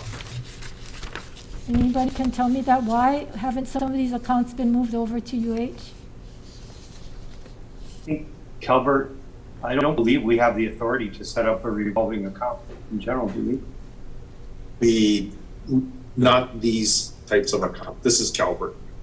No, I don't know about the authority to move them over to UH and to keep them as revolving accounts as RCUH currently does.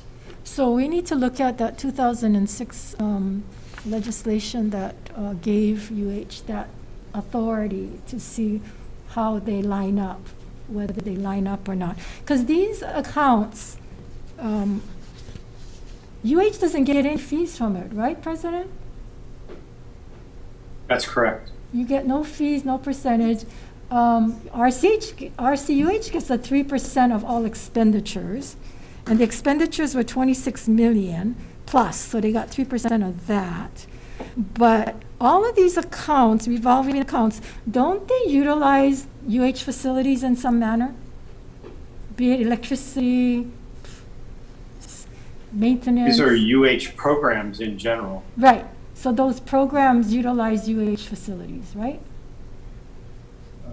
In general, I think Right. that's correct. So shouldn't there be some funds that would go to UH if in fact these funds are at RCUH and UH doesn't get anything, whereas RCUH gets 3%? Can I jump in here Yes, to explain a little please. bit these revolving accounts, Senator? In general, per our policies, these revolving accounts are set up in order for university to provide a service to a third party, whether it is a federal government, an outside entity within the university. In that sense, that revolving account should have set up a set of charges and predefined fees for the services they provide. Within those fees, whatever expenses that these accounts occur, whether it's electricity, human power or human resources, utilities, materials, maintenance, they should be included within their budget plan. And that's why I believe that every account has to have a budget plan, an annual budget plan, that these things should be laid out.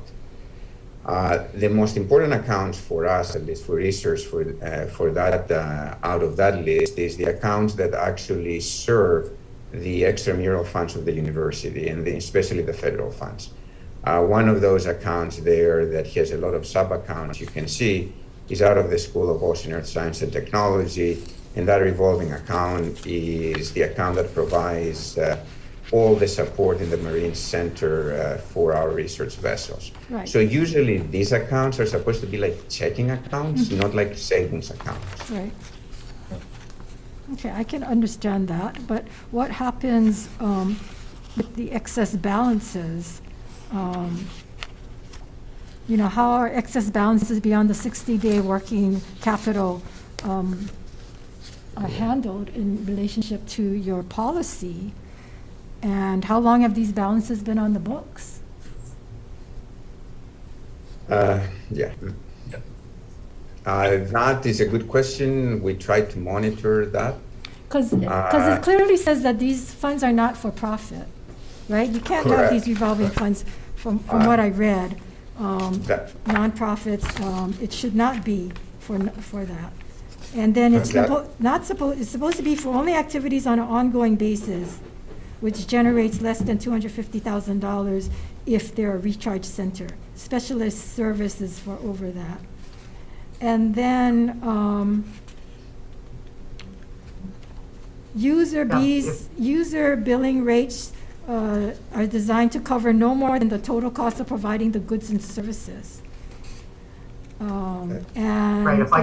If I could answer that question. What the revolving account holder is supposed to do, you know, if they are accumulating too much funds, they're supposed to adjust essentially their revenue number downward. In other words, charge less fees. Because you're correct in that the accounts themselves are supposed to essentially be a break-even setup. So as part of that review, they go ahead and they look to see if they are accumulating too much monies or cash, and they will adjust their fees accordingly. But that is part of the the budgeting process. Yeah, now, but when the accounts are closed, you see if there's no need for the account and there is excess funds, those funds go back to the UH. But again, it's not meant to be quote unquote a profit-making venture. right, but who monitors this? Because I'm looking at some of the balances, and it's quite high, and I can't tell how long these balances have been on the books because you don't provide that information to us. In one case, it's $924,000, about $1 million is a cash balance of $630. Yet the expenditures for the year was only $400,000.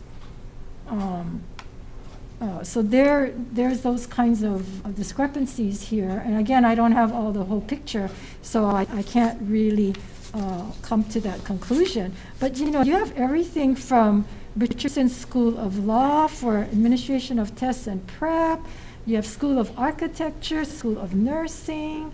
You have Hawaii Writing Project Income. I mean, there's so many of these funds that you're wondering. And then what happens if it's a zero balance? And what happens when these funds cease to be ongoing? If the account is no longer needed, they'll close the account. And I think, Senator Glenn, correct me if I'm wrong, but if we close an account with a balance, those funds are returned to UH. That's correct. Well, a lot of these are blank. So they got no cash balance, they got no expenditures. So I don't know, are they slated to be terminated or? It may be a situation where there's no activity currently in the account, but there is planned to be, some activity. But again, this goes through a 2-year review process, so it depends on the certain account. So I guess you have to tell us what ongoing means then, so we know in your policy what ongoing allows these funds to continually to exist. So in the case of where these funds take tuition, okay, like in the executive MBA program, which I'm not going to go into detail because we don't have time for that, but the tuition that's paid, does it go directly into this account? No, I tried to understand more because now that I know of your interest, it's paid directly to Outreach College, which is a part of UH Manoa, and then it goes over to the executive education accounts. So, again, why isn't these programs run through through Outreach? How can it go from UH to RCUH? Then doesn't it become a different kind of account? And then, therefore, Senator, this is why, as you noted at the last hearing, this is actually something that we noticed within the Manoa administration, and we have raised this question internally and are working to understand what it would take to move the programs in. They are extremely successful, they're extremely valuable, and we don't want to destroy the programs. So we want to make sure we understand the nuances. Unfortunately, since we identified this and shared that with the college, which is what you noticed on that website, we've had a pandemic and a budget crisis, and we haven't gotten everything done in the last year or so that we've identified, but it's not, it is not off our radar. Okay. And I'll just say, as you noted from the slides you found, it is not popular within the Scheidler College of Business to move that, and so we want to make sure we understand all of those issues. Okay, I appreciate that, President, thank you. But, the concern is that by running these programs through RCUH, that we're circumventing civil service, circumventing procurement, and circumventing the union. Especially in those projects where there is the teaching and so forth. Those are the concerns that have been raised, as well as the UH doesn't get any funds. Because, I'm not sure where these classes are taught, but these programs are definitely run through UH. And so I would think that the UH would want to get their percentage or fees or whatever, because that's how you can help to balance your budget. So I think that's why you found it on a list that the Manoa administration had noticed. Okay, we're on the same page, President. We should mark this down. Okay, it also we're just trying to make sure, again, we want to preserve the program. Right, it's a great, great program. I agree. I have it's not my intention to get rid of the program. I think, again, we need to look at the purpose of RCUH. It goes back to the major purpose.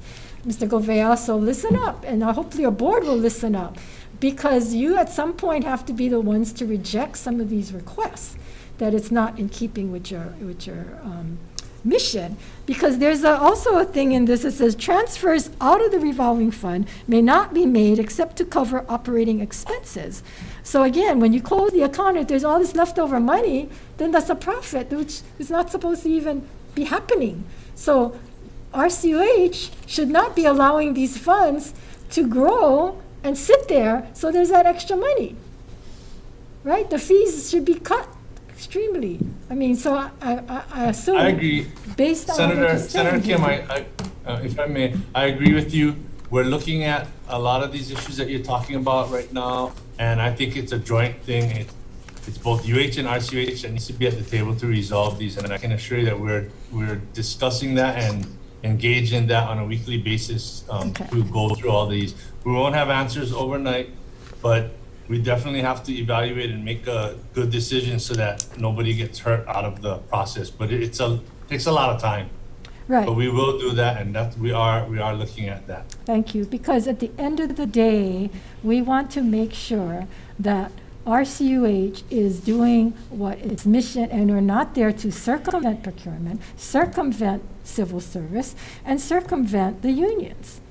Correct. Because those are why, I hear it all through the community. That's what RCUH is being used for, because of all your exemptions. And that was not the intent. And so, yes, UH will ask for the service. I don't blame them. I would ask it too. But at the end of the day, it's RCUH that has to say, wait a minute, that's not within our mission. That's, it may fit in with the broad language of the statute, but that's not within our mission. So you folks have to be the ones to say, look, we're not there for convenience. We're not there to circumvent civil service, but we're there to actually do research and training and facilitating those things. So somebody's got to be the one to make that determination, and that's got to rest with RCUH. Understood. Members, any questions, Senator Kidani?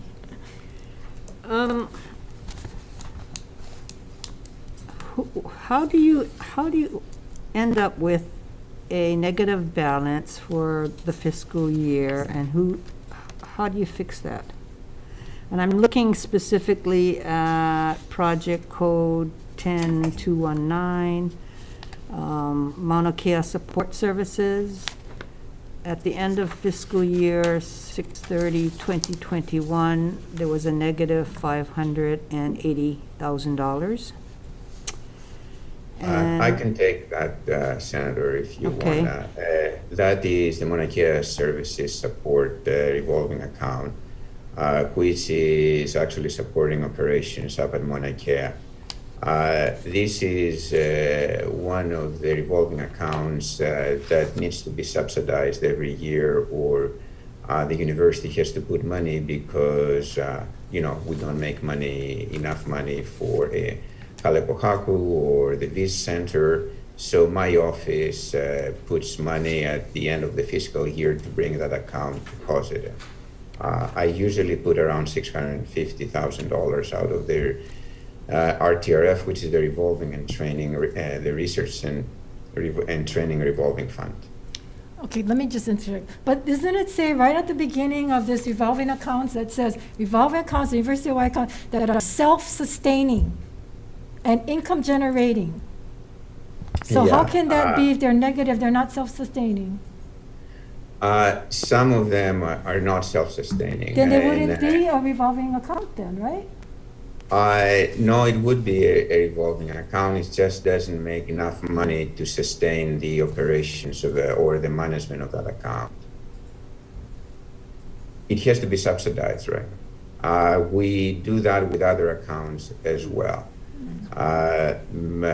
For example, there's another account which is the lab animal services. The cost of actually running our vivaria, both at Japsum and Manoa, exceeds what we can charge for the use of the animals. So we do have to subsidize those accounts. So how much money is in your budget to subsidize accounts like these?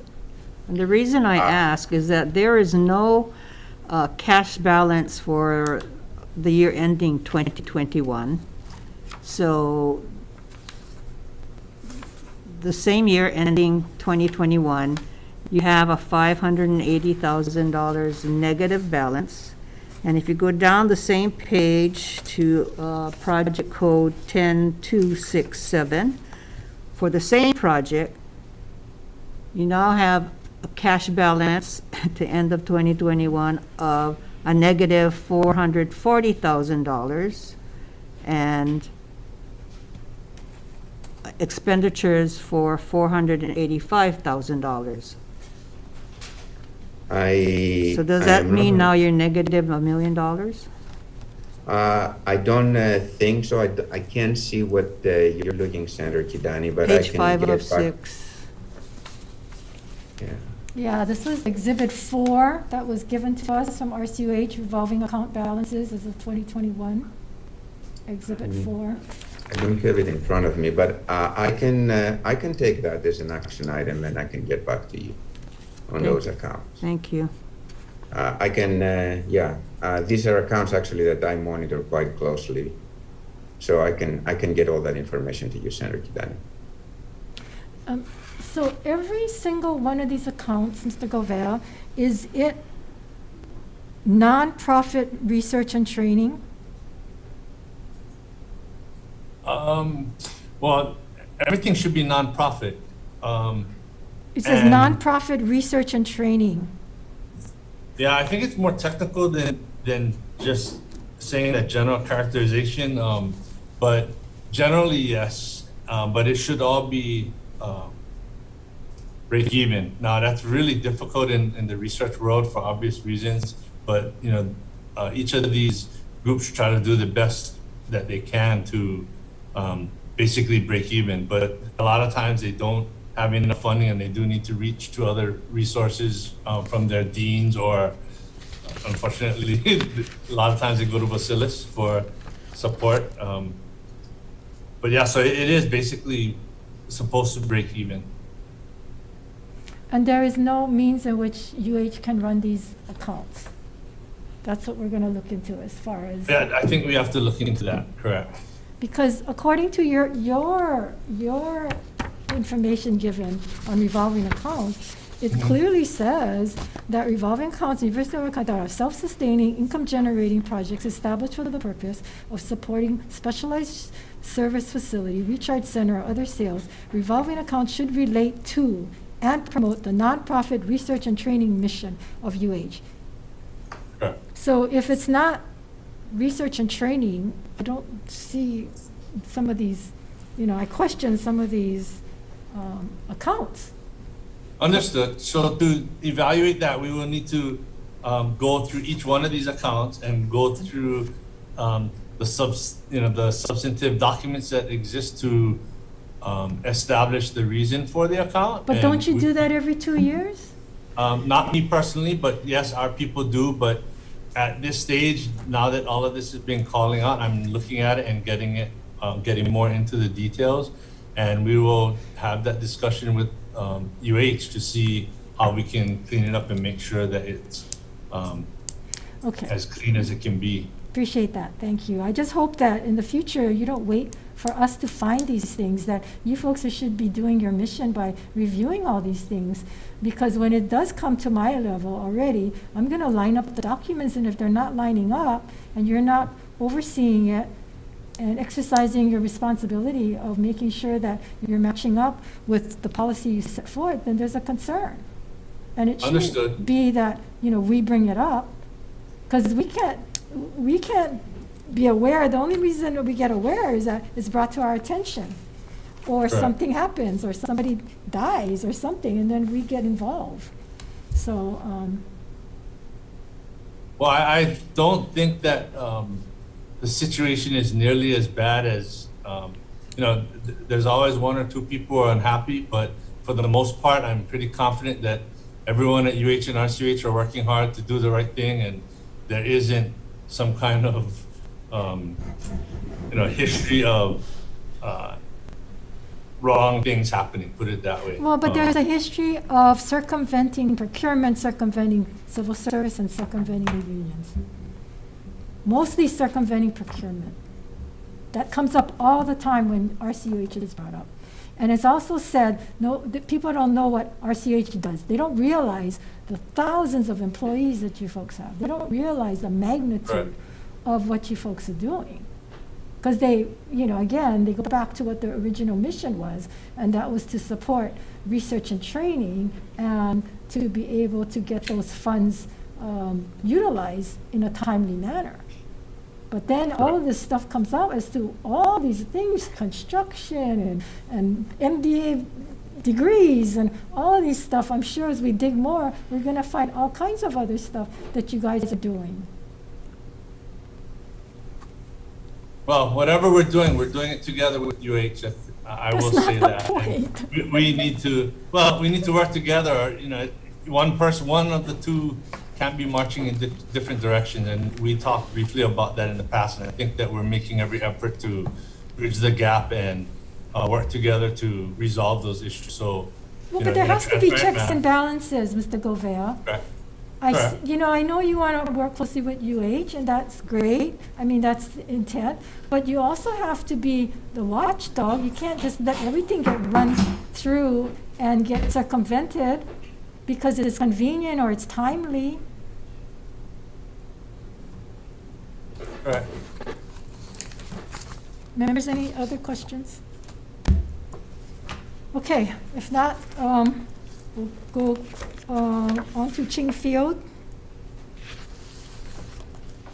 At the last meeting, there was concern about whether or not the inclusion of the bleachers and the suites and VIP boxes was really out of scope with the original intent of the procurement. And I know that the state procurement officer is reviewing all of the documentation presented. They do have concerns about being out of scope, some of the change orders being out of scope. And certainly that is of concern to us.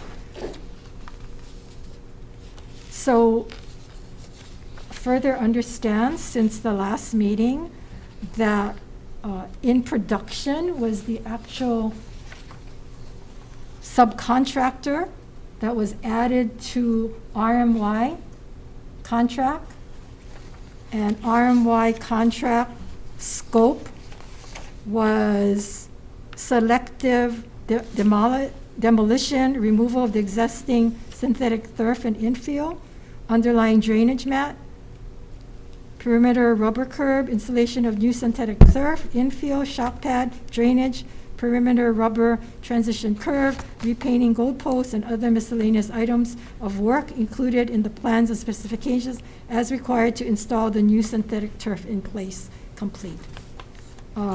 Which is quite specific as to the turf, and yet the scope got expanded to include the bleachers, the suites, the scoreboard, and whatever else needed to be done. Ms. Govea, is that something that you folks have then reviewed? Yes, we have reviewed it, and we do not,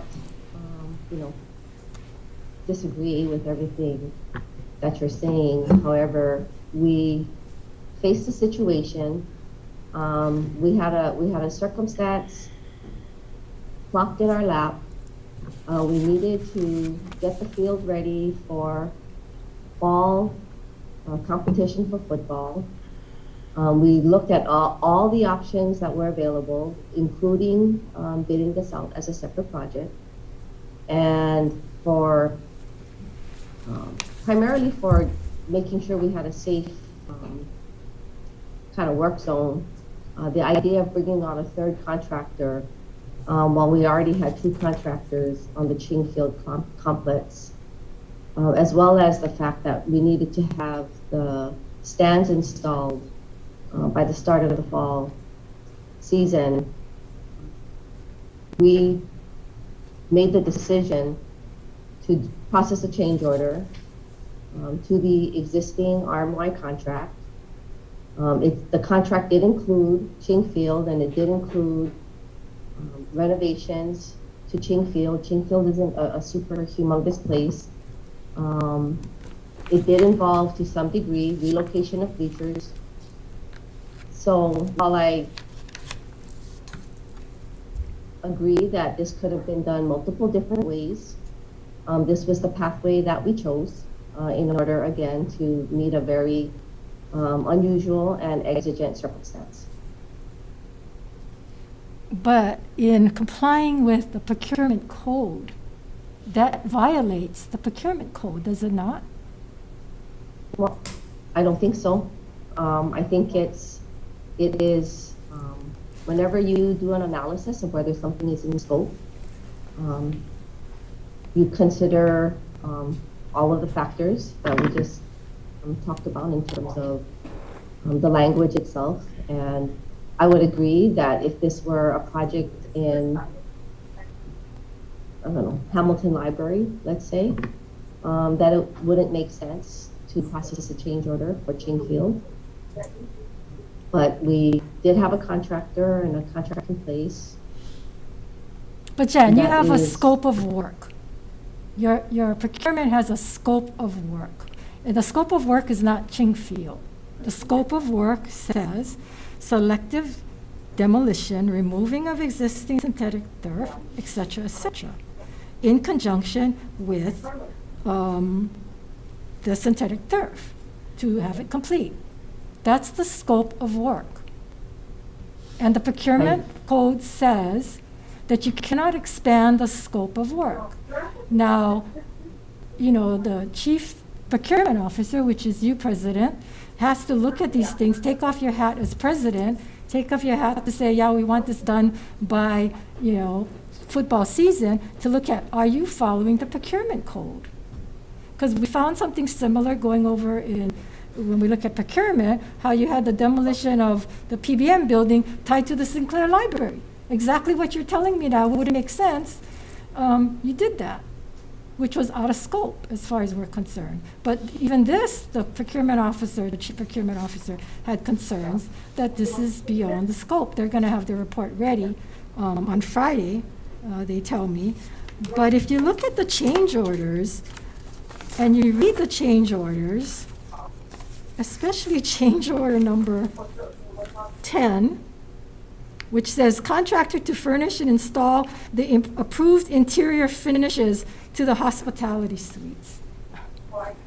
I mean, you know, talk about being out of scope. The other out of scope is that the response that was given when I asked the question, who put the bleachers, made the bleachers permanent? That was the question asked. And the response was, if securing the facility permanently is referring to tying down the bleachers, the name of the subcontractor is Paul's Electrical Contracting. Well, if you look at the subcontracting that was sent to me, and RMY listed the scope of Paul's electrical contract, it board foundations, electrical, scoreboard foundations, and electrical work. That's their scope. So I'm not sure how Paul's Electrical was able to expand their scope to include tying down the bleachers. But there were 12 change orders, all having to do with the bleachers. That was clearly not in scope with the original project.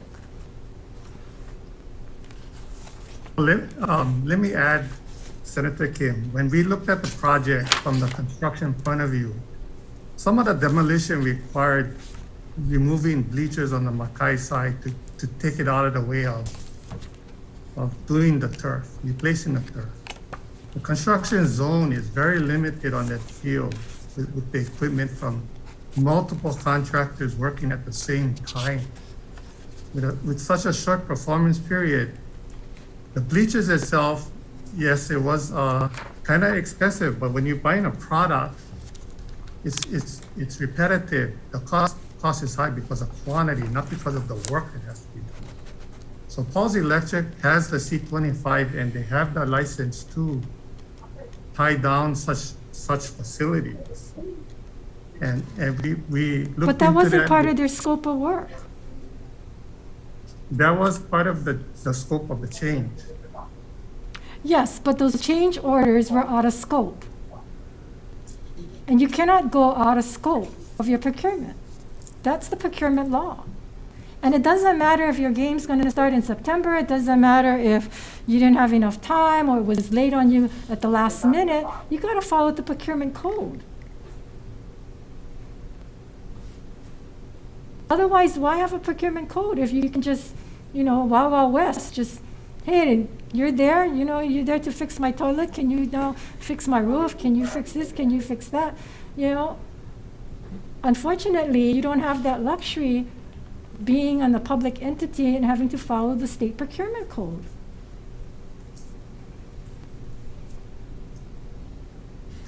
But, the concern is, and the reason why UH has been put on a temporary or 3-year on their procurement is because of things like this, that you're not following the procurement code.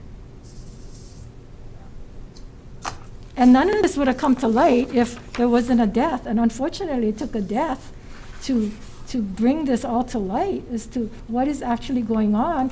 And we find that it's not just in this project, but it's in other projects. So as Chief Procurement Officer, President, is it not your role to look at these things and to say whether or not, take your hat off as the President and just as a Chief Procurement Officer, or whether or not we're following the procurement, UH is following the procurement code?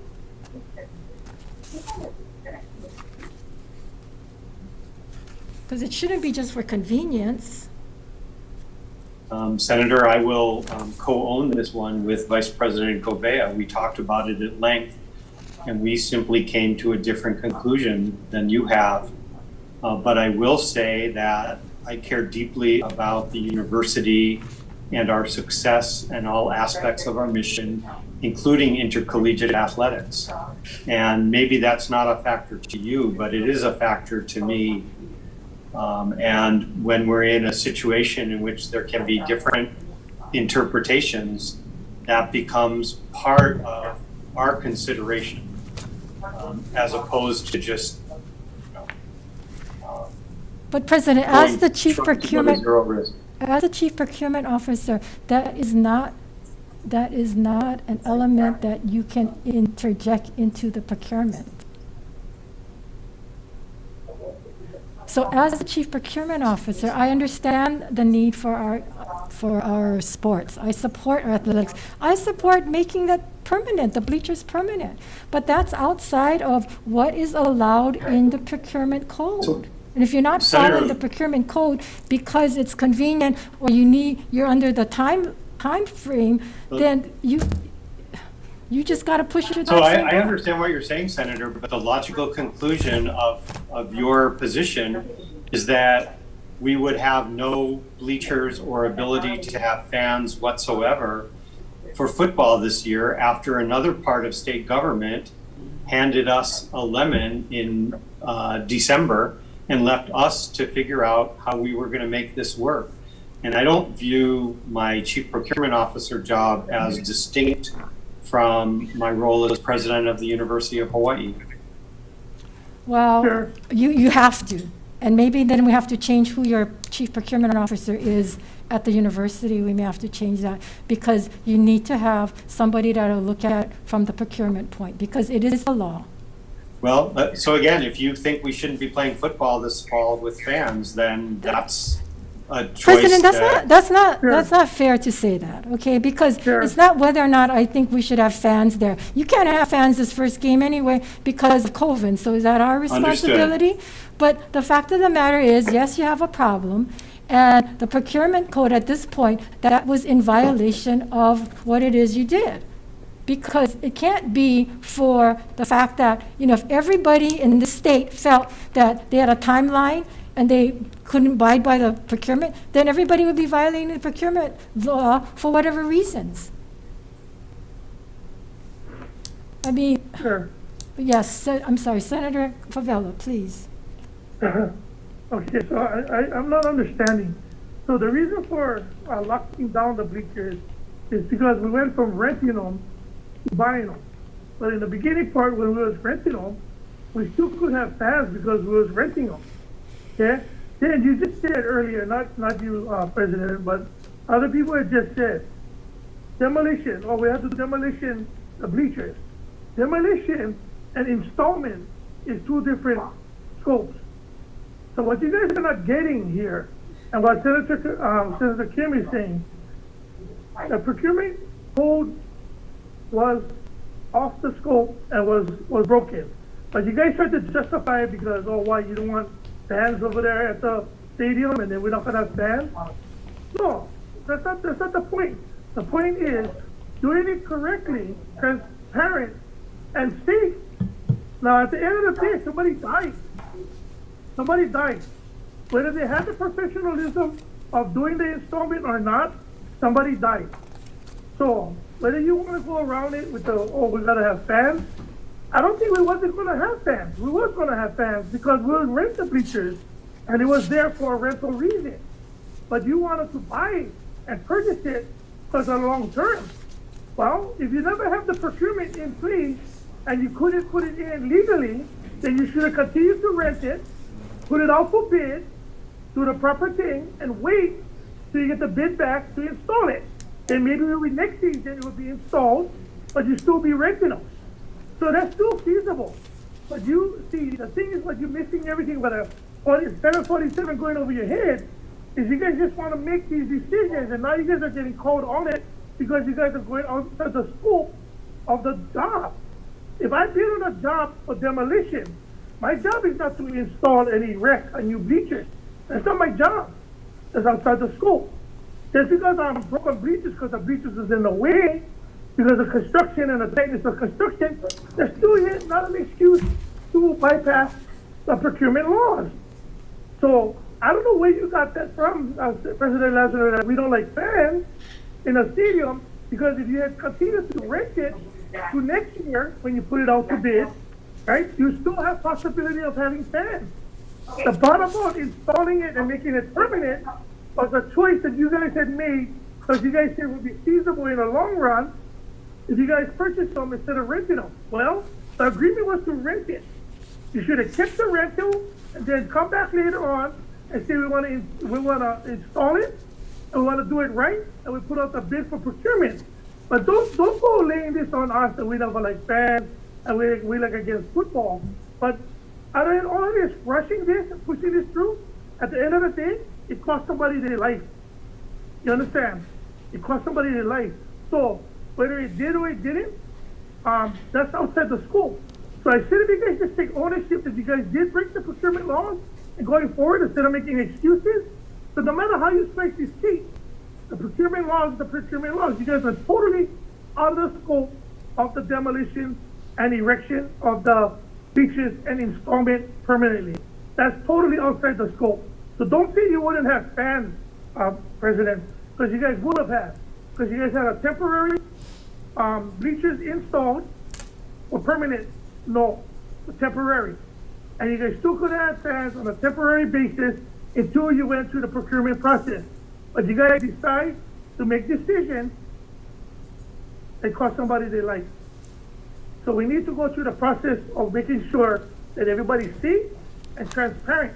But don't tell this committee that we didn't want fans, but the fans was never in jeopardy because you had a rental agreement to rent those bleachers for the fans.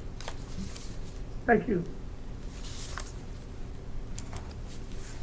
So, anybody else? Senator Donovan De La Cruz. I guess I just wanted to find out on the timing.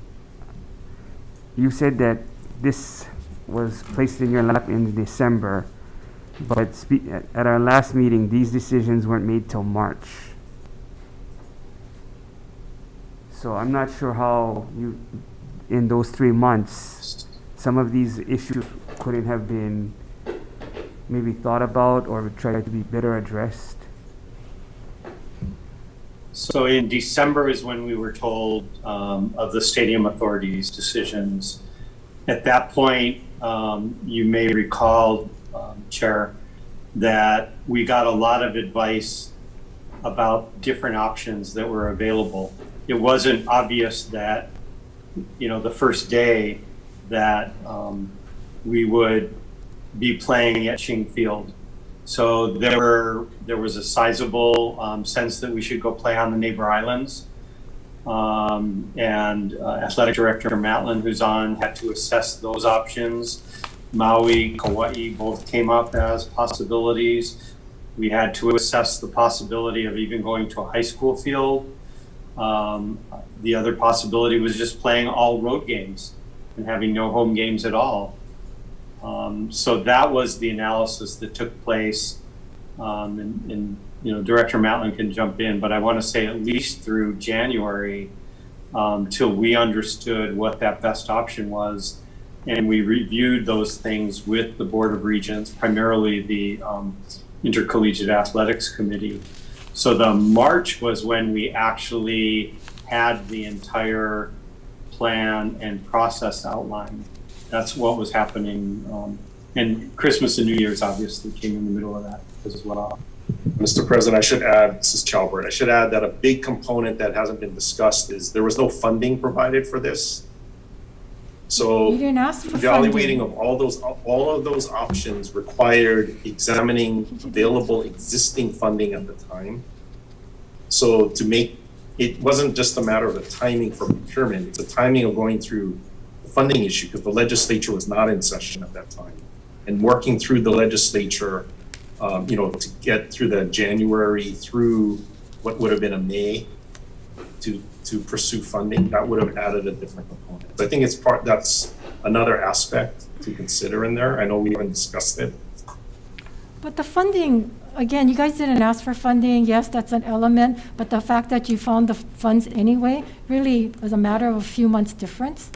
Doesn't really purport to the fact that the procurement code was not being followed. Chair, I'm speaking of evaluating the other non-on-campus options. Funding for improvements to non-campus options is severely limited. Actually, in that examination, you ended up in the same place where really the only viable choice was to find something on a UH facility. Okay, so President, you mentioned that athletic director was in the process of doing all this research. So when did you actually bring in Jan Gavea's office? I don't have those dates handy. We can try to recreate that timeline as to when his determination was that playing at Ching Field was the best option for UH. Okay. What I don't understand is Jan seems to be in charge of facilities. Right. But you have the athletic director doing all this research, and she doesn't. When is she actually included in?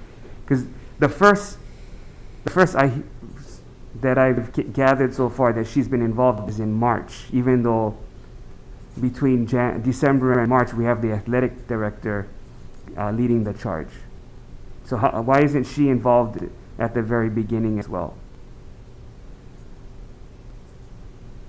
So I think the timing is such that if we were going to play all road games, Jan Govea wouldn't have had to get involved in this project at all, for example. Okay, so you did research. Right. That was about other options more than the procurement techniques. Okay, so you just went one. You didn't do research all at once. You didn't assign some people. Okay, can you look at if we were to use existing facilities? Dave, Madeline, you go look at if we can do high schools. It was almost one after another, and then you checked it off. You didn't seem to do all the different options at once. Because what I'm finding it difficult is trying to understand why she is involved so late. I think a lot of things are done on parallel tracks, Senator. We looked at our options. We looked at mainland, Maui, when we found out in mid-December about this, and we did the analysis as quick as possible about what we felt should be best. And then... Okay, so did you include her in any of those? I believe on the once we got to the Ching Field one, I'm sure that yes, the answer to that would be yes. Okay, so between December and March. On the Maui ones, no. Okay, so between December and March. I think you're talking mid-December and early March too. So I mean, we can go back and reconstruct the timeline. I don't have that with me right now. But it's not 3 months. You're implying like it's 3 months. It wasn't that long. Well, I'm just thinking if she was involved sooner, a lot of this could have been avoided. Well, if we would have known sooner before December 12th, a lot of it could have been avoided too. So there's a lot of factors here, and we'll look on constructing the timeline. But okay, so when you don't remember when you started to include Jan? I have to go back and reconstruct it. I really don't know. When we started looking seriously at Ching Field, we did. And just because you make the plan public in March, that doesn't mean that it's not done before then. I mean, you're putting stuff Yeah, together. so that's why I'm just asking, when did you include her? I need to go back and look. I don't have that off the top of my head. So, because when did you, when you made the decision to go from rentals to purchasing, Like is I said, that, I've been is that looking the at- first time she was involved? I know. But I'm not sure. No, there were a variety of things besides the stands that had to be done. There was electrical infrastructure, scoreboard, all of that. In Yeah, but addition those to those the- contracts are not the issue. Those seem to have been done to some extent. No, but That would change orders. that's when we would have been involving Jen and her team as soon as we were trying to understand in detail the Ching Field. I apologize, Senator, I just don't have those dates available. The scoreboard was after the fact too. Yeah, scoreboard was a change order, number of 3 or 4 or something. But when was the AstroTurf? The AstroTurf went out to bid when? According to what I'm looking at is the pre-conference. That was a prior project. That was last year. Senators. Yeah, that was last year. That was not done specifically to accommodate home football. Okay, because they said that the pre-conference for that was February 5th, 2021, for the bid. Right. Pre-conference bid for the AstroTurf. So it was done way before. Right. How long before? That was last year's CIP funding, I believe. It might have been 2 years ago. It was, yeah, it was very close though. It was close. Everything condensed over the course of just a few months. Yeah, timing could have been better. So when was the bid put out for the AstroTurf?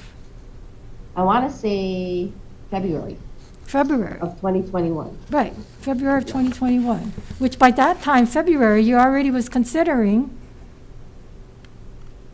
putting the permanent bleachers in.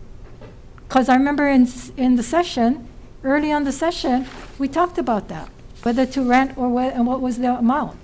I remember we had a hearing on that. So you already had a bid going out for that. You could have adjusted the bid. Right? No, the turf arm-wise contract was awarded before then. Before February, if I'm not mistaken. No, I'm looking at your notice to bidders. Ching Field replace artificial turf. You guys sent me this attachment A1A. And it says that the pre-conference bid was February 5th, 2021. Yeah, I believe that's right. The deadline to submit the bids was February 16th. Yes, that's No, correct. submit requests, February 16th. Bid submittal due date, February 25th. 25th. Can I just ask a quick question? Go ahead. So if that's the case, was the decision to go permanent on the bleachers after that? It was simultaneous. Yes, Oh, it was after that. How much, yes. how much after that?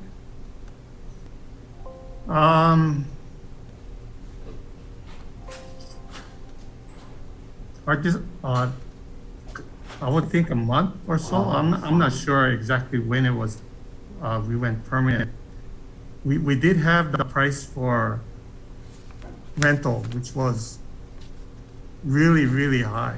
I mean, could have been 2 or 3 times higher. I don't have the proposal in front of me, but there was discussions with. So why didn't you guys, when knowing that bid was going out, why didn't you give yourself an internal deadline to say, okay, before we go out on this bid, we better make the decision if we're gonna go rental or purchase? Why wait 1 month later? Because we didn't have any information on how much it would cost or how long it would take, how long to manufacture. We have to. Okay, so be when sure were that you the brought product's in? deliverable. When were you brought in? My team was brought in January. For the, when the planning was being done for the entire complex. and that includes the bleachers on the rental? No, I think the first discussions were around Ching Field complex. Okay, so when did you start talking about the bleachers? I think after they got something from the bleacher company, because Yeah. In Production was not the first company to have discussions with. Okay, so yeah, so when? What approximate date? I would say end of February, early March. Yeah, so the bid submittal deadline was February 25th.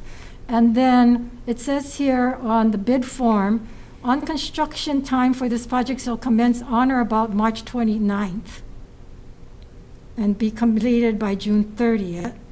But your first change order is dated 3/26. And the first change order was to put in those press boxes and to put in the, and on the April 8th, to put in all the bleachers. Or to hire in production, I guess. So who notifies you, Nelson? Is that athletics directly, or do you get it from? No, From- I have, my project manager, architect worked with athletics and also with in production. So you found in production?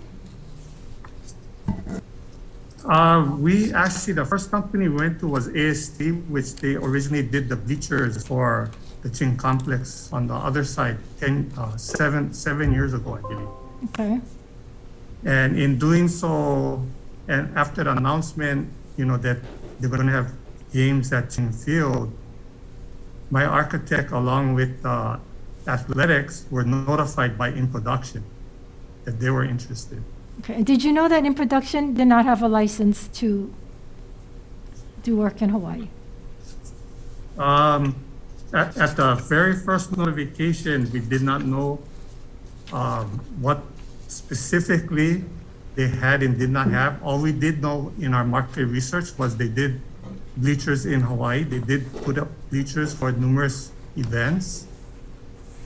And, based on that assumption, we looked at picking up, again, what type of license is required to install it, which Paul's Electric did have actually the C25 license to install it, which they agreed to install it. And I'm talking about the tying down of the bleachers. Now, the bleachers itself is more of a manufacturer supply item. You buy it and you assemble it, because the assembly is something specific to their system. Being that these bleachers is completely made of aluminum. And it's a pin strut system, which they're the experts of installing. So the purchase was for the system itself with assembly, and the tie down was with Paul's Electric. So at no time were you told that in production didn't have a license? No, we weren't told that they didn't have a license. Okay, so RMY never told you guys that in production didn't have a license? No. But I don't know what license would be required as a manufacturer and supplier. Okay, so why is it that UH paid in production directly? Because Why I'm is it told paid it's not indirectly? usual. I checked with procurement and I checked around. It's not usual for UH to pay a sub directly. The first installment was paid out like any manufacturer of any supplies we buy. You pay 50% or the likes of it down, otherwise they won't start production. Okay, that's not my question. In order to meet the deadline, you have to start production, of which in production wanted a certain percentage paid. Right, but you And had that's to, standard for all our supply when we manufacture goods. my concern is that RMY knew that in production did not have a license. RMY was hesitant into having them as their subcontractor, which is why RMY did not want to pay in production and wanted UH to pay in production directly. Which is evidenced by change order number 3. This change order is to cover the cost of the hospitality structure as described in attached proposal. 95% of the cost of the hospitality structure will be paid directly to in production, which is highly unusual for that to happen in a normal construction project where the sub is hired by the main contractor. So it appears that RMY was used as a manager, construction management, then to install the AstroTurf. I don't think we know the exact reasons for, or at least Jan and Nelson do not right now. So we can look into that, but it is not, it is also equally not uncommon to have payments assigned to subcontractors. Yeah, but it is unusual. First of all, you go out of scope, you find the contractor, you find in production. I'm sure RMY had no idea who in production was at that point. They were hesitant, from what I've been told, to proceed. They knew they didn't have a license, and they felt pressured by UH to do so. And so in production comes on board, in production goes out and gets Rotor. Rotor comes on board, and they're not licensed as well. And so then you have this accident that happens regarding all of this, all because of this company that was not vetted. That's the whole purpose why you have subcontractors, so they can be vetted, and clearly circumvented all of that. Now, the insurance or the bond that RMY signed up or put up front 5% of the bid amount, did they ever get increase 5% of the change amount, or is it still 5% of their original 1 million? What do you mean by what is the 5%? On the bond, they have to put up a bond, right? They signed a Yes. bond, according to the paperwork you sent me, they signed a bond, and the bond was for 5% of the bid amount. And the bid amount was, originally bid amount was 1 million. But this, their project with change orders came up to over 6 million. So was that bond Okay. amount ever changed? I don't know the answer to that offhand. Shouldn't it have been changed?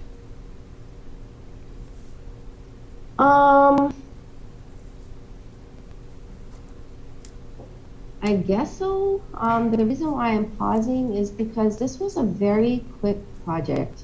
I mean, the time for completion was a matter of weeks. But that doesn't give you an excuse to not follow the procurement law, Jan. No, I don't know if I've got to go look at what our regular process is. I should say that. I don't know. I personally do not know what was done. Okay. Now, my understanding is also that environmental assessment was not done, and that was deemed it didn't have to be. Is that correct? Yeah, we filed a determination with OEQC that given the way the games were going to be managed on the lower campus, we believed a new EA was not necessary, because we would take the EA that was done for the Stan Sheriff Center, and on the 6 Saturdays of the football game, we would not hold any events in the Stan Sheriff Center and do Ching Field events only in the lower campus. And therefore, based on that operational mitigation, we made the determination that that we could basically utilize the EA that was done for, there were like 5 previous EAs done, all of which covered lower campus activity, traffic, as well as general use. So it all fell within the existing scope, and there were no additional impacts anticipated by the decision to not hold events in the Stan Sheriff Center. So in 2010, you had an EA done for Ching Field. At that time, you were going to have 2,500 seat bleachers. Mm-hmm. So you did an EA for that, the impact of the 2,500 bleachers, and there were some things brought up by the fire department. I read through it. There were some things brought up about the traffic. So you did it for the change of 2,500 seating. So now you have a change of 10,000 plus seating. So according to environmental impacts, they say if there's a significant change, you have to do an EA. So a significant change is from 2,500 to 10,000 plus is a significant change. No, and that has nothing to do with Stan Sheriff, because you did, in 2010, Stan Sheriff was already built. You did it for Ching Field for 2,500, and yet on this one, because of your time frame, you chose not to do an EA. Because we're not increasing overall capacity in the lower campus. It's the same amount of capacity, which is what an EA, it's impact. Then why did you do it It's for traffic. 2010 then? Because you weren't increasing it in 2010. Why did you do it in 2010? We increased it. I'm sorry? We did increase it. We increased the total capacity in lower campus by 2,500. Okay, so now you're increasing it by 7,500. No, we're not, because we're not holding events in the Stan Sheriff Center on the game days of Ching Field, and we're using basically the capacity of Stan Sheriff and applying it to basically Ching Field. Okay, so you're saying that when you did the EA in 2010, that the 2,500 was going to be done at the same time of Stan Sheriff? You're going to run the game the same time as Stan Sheriff?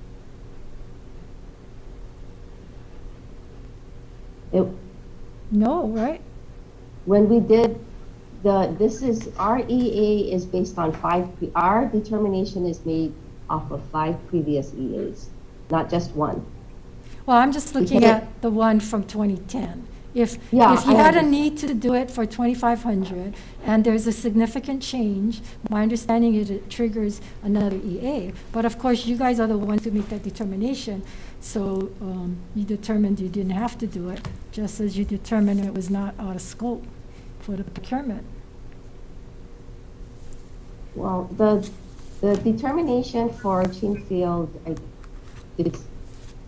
we're not increasing traffic use, we're not changing use, we're not increasing impact to either lower campus or traffic by adding the additional seats to Ching Field, because we are not holding events in the Stan Sheriff Center on those particular days. And so whether you have an event and the capacity of Stan Sheriff Center is 10,000. Right.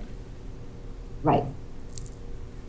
Okay, so that's the standard, that you're not ever going to have any activity going on at the Stan Sheriff and the Ching Field simultaneously. Correct. Correct. Okay. Members, any other questions? Senator Favela or Senator, let's see, Senator. Chair. Yes, please, go ahead. Sorry, I thought I was on mute. Yeah, so going back, now listening to the conversation with Senator Kim and Senator De La Cruz, so the determination to go permanent was before the bleachers even hit the island then. Basically, you guys made the determination within weeks of bleachers reaching the island. So we're thinking that the bleachers was here on island, and the guys who went, put them together and installed them, for the manufacturing specs, whatever you guys want to call it. But it wasn't that way. You guys determined before it reached island that it was going to be permanent, and you guys needed to get it permanently done. So that's a whole different, even a whole more big of a determination and change of scope, period. So here I am thinking that the bleachers was put together, and then later on you guys decided to buy it and make it permanent. And then you guys just strap them down. But you guys made the determination before the bleachers was even erected. Is that correct? Yep. Yep. Yes, that is correct. We never had a contract to rent bleachers. We were still doing the assessment of rent versus buy before we had a contract. And you guys still don't see the difference in the product on the installment. Because when you guys had put in, let's say you guys were going to put in something that was temporary, that was totally different. But then you guys already had made a determination that you guys are not going to rent them and you guys are going to bring them in now to be installed. That's even more so that you guys should have stopped and think about it, because that's a total different scope right there. Because in the beginning, you guys had said the field was already going to be done. The change order was the bleachers installment and the scoreboard. So the previous CIP funds, you guys already was going to do the football field and some improvements, but you guys didn't determine on the press box, scoreboard, and then bleachers. So then, that's, I mean, I don't know how else to make it clear, but that's even more so was a big change, because the anticipation when you guys were adding this, it was for temporary use, because hopefully you guys could go back to the stadium, I guess. I'm not sure. So why was it in the beginning that was about, you guys talked about that being as a temporary bleachers and temporary field going forward, and then when did it change? Because you said already, the stadium authority told you guys back in December, so you guys made a determination that you guys are going to make this field. When did it come from being someplace to play for now, until the stadium was done, to adding 7,000 more plus seats and making the bleachers permanent? So is that was all between the February and March time, or that was when? I mean, all of this what you guys talking about right now is a very short-term determination. So the scope had drastically changed before you guys even probably started the project, right? It was the economic analysis done. The renting was, I don't know, 2.5 or 3 times more. And we actually, I think Senator Kim mentioned that we had a hearing about that back then, and it was brought up that you should look into the analysis of buying, because it was just much more cost effective. So we shifted at that point to buy, and it was much more financially beneficial when you're looking at a 3-year timeline. At least at the time we thought it was going to be 3 years until the new stadium would be completed. And maybe I can just add one more factor, Senator, besides the financial considerations. The financial considerations played out with just a 3-year period of rent versus buy. Buy was a better financial arrangement, but we also got signals from multiple sources that Aloha Stadium might not be done within 3 years. So for every year that we continue to rent, the financial perspective gets even worse. So you guys didn't have it so that you guys was going to put it up for rent and then an option to buy in the conditions that it will be more feasible. Because you guys made all these determinations in a short period of time before the installation. Like Senator Kim said, we would have never had known if we never have a tragedy out there and then this kind of stuff would be continuing on. What I'm saying is that you guys don't really see the big difference in what was the proposed bid to the change orders and to the final product. It's a total difference. So I just wanted to get that graph, because I didn't realize that the bleachers wasn't even on island, and it wasn't even set up yet prior to this determination of having not one, but two subcontractors who wasn't licensed, even though the other one was licensed. That person was smart enough to tell you guys to directly pay the vendor and not give it to him, because then if it goes into court, even though he's the general contractor, he's gonna say that the money never changed hands from him. So the real liability falls upon the state and not the contractor and his insurance, because the only liability that he has if he was the payee to the subcontractor. And that's the reason why it's very strange to have contractor or the general contractor direct the university to pay subcontractors. So they foresee that these guys was not licensed, and foresee that if something comes back, they're gonna say, well, we never paid him. The University of Hawaii paid them. And then it falls upon the University of Hawaii as them being a subcontractor, even though the general contractor has licensing and going forward, and you guys use that as an umbrella to do the project. No foul, because nobody would have known. But now that everybody know, as a common practice, I really think we really need to look into how we're putting out and doing stuff for the university going forward, because I don't think there should be a common practice that not only we be paying the subcontractor and have unlicensed subs going forward. I know that the manufacturing, like I said, they're just a vendor. We hire a vendor to put up and take down tents. So that's a simple fact. But you guys made the determination that this is going to be permanent. So once it's permanent, you're ordering from this manufacturer. It's no longer a vendor. It's no longer a vendor. A vendor puts up something temporary, comes back a temporary concession, temporary tent, put them up and break it down. Once you guys determine that these guys are going to put something in permanent, they no longer become a vendor. So you cannot go around the vendor part of why you guys had these guys as being non-licensed, because they become non-vendor. Once you guys determine that you guys are going to not rent it, and you guys are going to have it put in permanently. So as a manufacturing company, they don't longer become a vendor, as you guys talked about previous. So now I'm getting a little better clear of the scope. So now you guys understand even more so, this is way outside of the procurement and the scope of actual bidding work. So I don't know how else we can make you guys understand that going forward, but it's just, it is what it is. Let me ask this. What work did In-Performance perform, and what work did Rotor perform? Jan?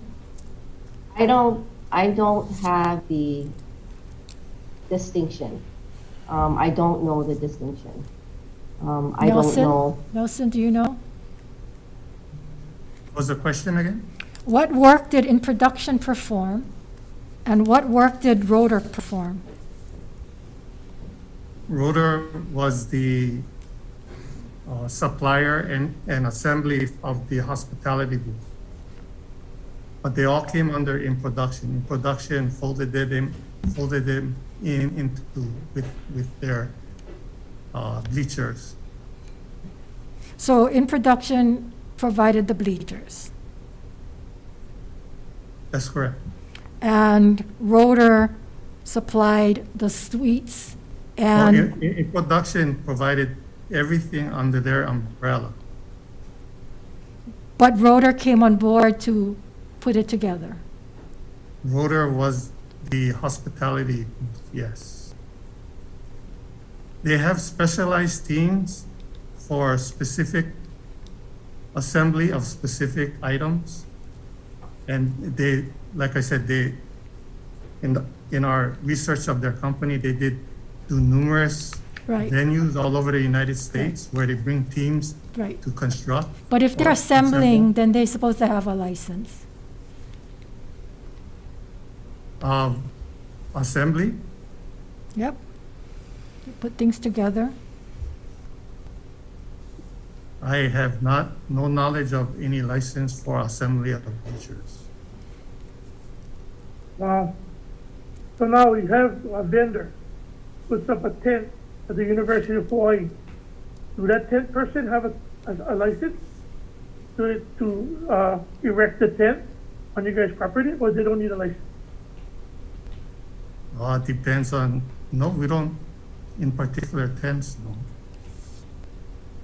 They're a vendor, right? But once it's permanent, it's different from. Right. Well, the reason why I was saying that, Senator Kim, is because they hired a theme vendor. Theme vendor. That's why they don't need to be licensed to be a theme vendor. But when you come a construction installer, you need to be licensed. Yep. That's the problem right now. They tried to get across as them being a vendor, like any other vendor, but they didn't. Once they became permanent installed, they're no longer a vendor. They become a construction company that's installing something that you need a license to install and not have an umbrella license from somebody else. So That is unheard of. Senators, we discussed this at the last hearing. I'm going to restate again that it is absolutely our position that there was no work that was being performed without a necessary license, period. So this was a Well, John, I contract. believe DCCA is looking into that. And I agree. So we should let DCCA make that decision and not have it hashed out, here where we have incomplete bits of information. And we're all not experts at the end of the day, and that it is DCCA's. No, but you folks are supposed to know those things. DCCA is only there at the end to determine whether or not you folks are in compliance. Yeah. But it's up to you guys. That's why you're supposed to have that knowledge and expertise as to what licenses are required and Yeah. why it's out of scope or not in scope. Why these things happen, and that's the reason. I understand, and I just wanted to make the question. record clear. Okay, Senator De What La our Cruz. position has been. So when you were about to rent the bleachers, which budget did it come out of? Because wouldn't that come out of operating budget? It's going to come out of the CI. No, I think if we would have rented, it would have came out of operating budget. I believe that was the plan at that point. And that's part of the issue of the financial analysis, Senator. It's one thing about capital funding, but it's a whole bigger issue when it comes down to operational funding. So that's why I go back to when was Jan involved, because if it was supposed to be under the operational budget all this time, and then you put it on her lap and say, oh, all of a sudden, I need CIP, versus bringing her in at the beginning, even though you were going to rent it. But they were looking at two proposals at the same time, so she should have been brought in. So that's what I'm unclear about. Senator, I think so. So I think you have to understand that initially, in the early part of this decision, of this evaluation, the thought was that Aloha Stadium would be constructed by 2024. No, I get that part. I'm just trying to figure out when. No, so if you only needed this thing for 2 years, maybe 3 years, renting is an option. It's still within the economic realm, but once you start having to believe that it's going to be longer than 3 years, then suddenly it doesn't make as much sense. No, I don't disagree. What I'm trying to figure out is at what point was Jan brought into the conversation of, hey, we need to go get the bleachers done. And it sounds like it was after almost all the RFPs were done except for one remaining RFP.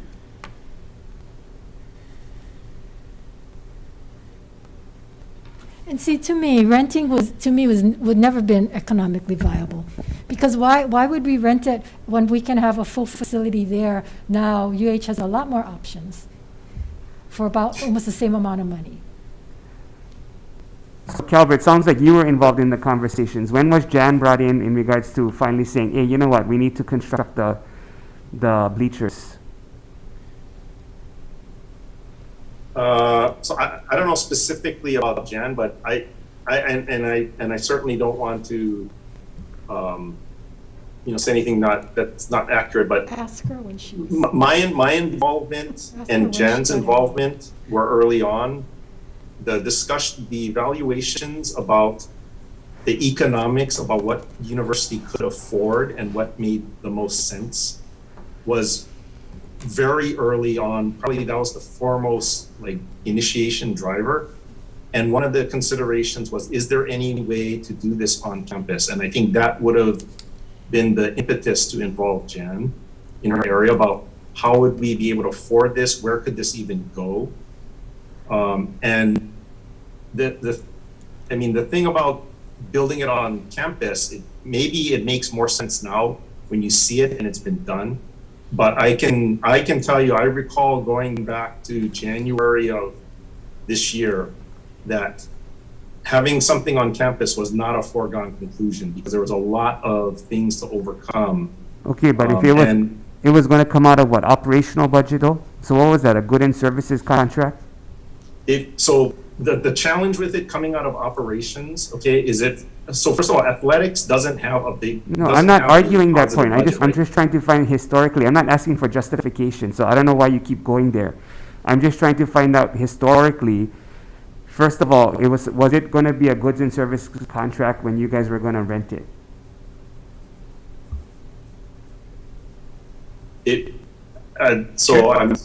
Chair, I don't think we got that far. I think we did the analysis and decided that renting wasn't a good idea financially, as had been shared. So Jan, when did you get involved in?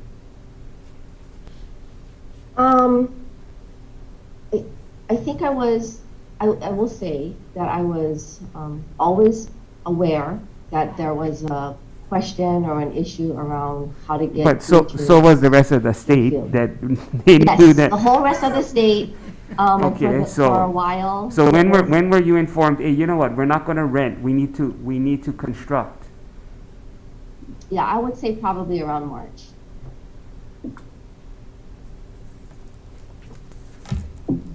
Okay, so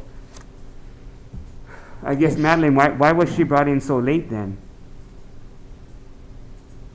I'm still looking to reconstruct the timeline. I'm not sure if it was, it might have been March.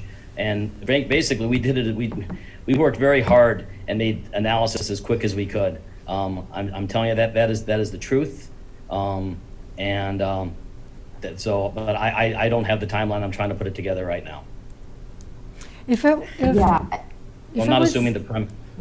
was me, I would have said, you know what, we better prep an RFP or we better prep a bid now beforehand, just in case if we decide we're going to buy it, we're going to have it ready and we can go right out to the market. While you guys are doing this, we need to get and be proactive so that we can meet the deadlines. We can meet that. But to sit around and then not do anything and then just decide in March we're going to do permanent and now we're going to find a contract where we can expand the scope. That really is not thinking ahead. That's where I don't think there was parallel tracks. It sounded like there was a singular track until they ran. Well, I mean, if you really wanted a football season, that's what you would have done right off the bat. I mean, you got to run it just in case. So Jan, when you got brought in, then the only contract left that you even had the option was the one that you guys ended up choosing? Yes. I mean, I think that's, so first of all, I'd like to clarify that I may have been involved in discussions in mid-February.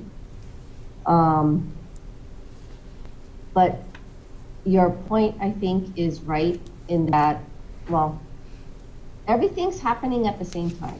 There was a lot of discussion in evaluating multiple options. And by the time there was a final decision made to proceed as construction permanent, the options that were available was just that one remaining project. There And was, So there was, when did you guys, who makes the decision, A, we're not, this is what I was asking the last time. Who makes the decision out of everyone on this call?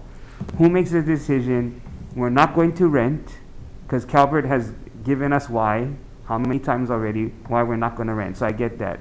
But who made the decision, we're not gonna rent, we're going to construct? Who ultimately made that decision? And when was that date? I'm trying to read old email as we go, but first I want to say these are, we work extremely collaboratively here, senators. So we wouldn't make a decision like that without all of Vice President Govea, Vice President Young, Director Matlin, and myself aligned that that was the best path forward. I see notes from February about trying to find CIP funding that do include Vice President Govea. So we may not have had the contract in place then, but we were trying to identify CIP funds for a non-rental solution by February. Okay, I just think that the chair brings up a good point, that if there were parallel tracks, a lot of the issues may have been avoided if the situation she described or the option she described would have been considered. I'm not sure if that was part of the discussion that you guys had or not. yeah, I mean, I do think having the benefit of hindsight and taking a look at everything that transpired after the fact, it may seem, well, it may sound very logical, but when you're in the middle of it and you're trying to evaluate multiple options at the same time, we have limited resources. Putting together, and this is where we had, I think we're looking at all the different options that were on the table, including if we went with construction and we bid it out, what did that time frame look like? So this was all part of the larger matrix evaluation of options. So when you folks went out to bid for the AstroTurf, the final bids wasn't due till February 25th. So how long would it have taken to delay this bid, put in the bleachers, put in the turf, and then put it back out? How long would it have taken? Well, at least 30 days, Okay. minimum, Okay, so it would take 30 days. Okay. at least. So you could have done that because this thing didn't get started till March. Well, if we didn't award the AstroTurf when we did, then the AstroTurf wouldn't have been in. The lead time for AstroTurf is extremely long. Yeah, but the final bid was February 25th, and they didn't sign the contract till March, according to if this, we and then you had an award- additive if bid in March. If we modify the turf contract, Yeah, so which you, is got 30 days, the turf, then we wouldn't have football. but you could have amended the bid and put it through. A couple weeks ago, I think. Okay, a couple weeks ago, so in late July, early August. And when was the bleachers completed? Bleachers was completed last week. We're still doing punch lists on the bleachers. Right. So they're would have been cutting it really close, but in light of what happened too with the fact that you can't have any fans in the stand, We don't know when that's going to happen anyway. Change order number 12 says RMY's markup will be covered in a separate change order. Yet I never got that change order. How much is that for? What is their markup? So you put them in as a major contract. It seems as though they were used more as a project management firm than as a general contractor, but be as it may, they get a markup on all of the stuff you purchased. So what is that markup, and where is that change order? How many other change orders is there besides number 12? There shouldn't be too many. I don't,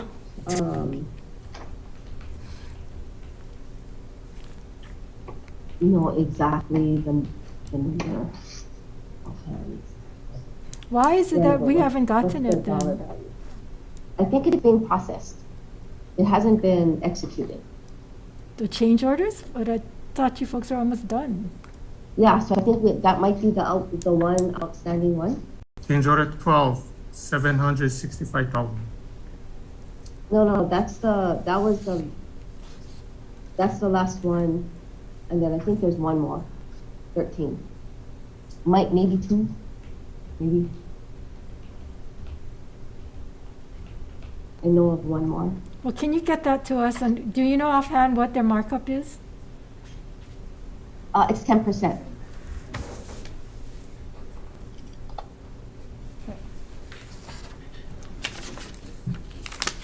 Okay, and then it was mentioned that bleachers had to be moved, but that didn't happen until change order number 5. So that wasn't even part of RMY's original contract or their original scope. Well, it needed to be moved to. Put in the other stands. That's what No, it was. to make room for the turf. And I think the plan was to move them back, maybe. Well, it says change order number 5, and I'm looking at the dates that, I don't know, 4/26 or 5/17, which you guys are supposed to have signed. Relocate existing bleachers along the pool and sand volleyball court to Ever D zone. Remove existing fence, electrical boxes to facilitate removal and installation of new bleachers, not for the turf. Well, the bleachers needed to be relocated, I believe. Right, but all I'm saying is that regardless. part of the, again, it wasn't part of their original scope. It was a change order, and maybe it's a legitimate change order. The only real legitimate change order was number 6 that I could determine, and that was to repair damaged asphalt at various locations, and concrete to be used to make the repairs. To me, that's the only legitimate. And right now, number 5 could be questionable. But all the others, I think it's all beyond the related. All the scope. others are related to the decision to The install bleachers, right. permanent That's bleachers, related. yes. Okay, anything else, members? Yeah, Yes, sorry, Senator Favela, go one more ahead. thing. Thank you, Chair. Well, listening to this meeting and I'm learning a little bit more from Senator De La Cruz and Senator Kim. So the bottom line is, when you guys made that determination to go permanent, you guys had one vendor. So when you guys determined going from rental to permanent, did you guys look at other vendors? Yes, that's my understanding. We had proposal from Southern Bleachers to AST. So is that for the rental or for permanent? I believe the discussion was both. Okay, so then, when you guys started this discussion, you guys already had in mind that you guys were gonna try to do permanent then, because you was asking that question, because you said you guys didn't know, until later on to find out that, the stadium wasn't gonna be ready in the timeline.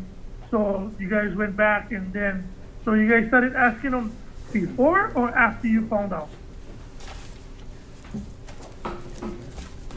Because you guys just said now It had nothing to do with the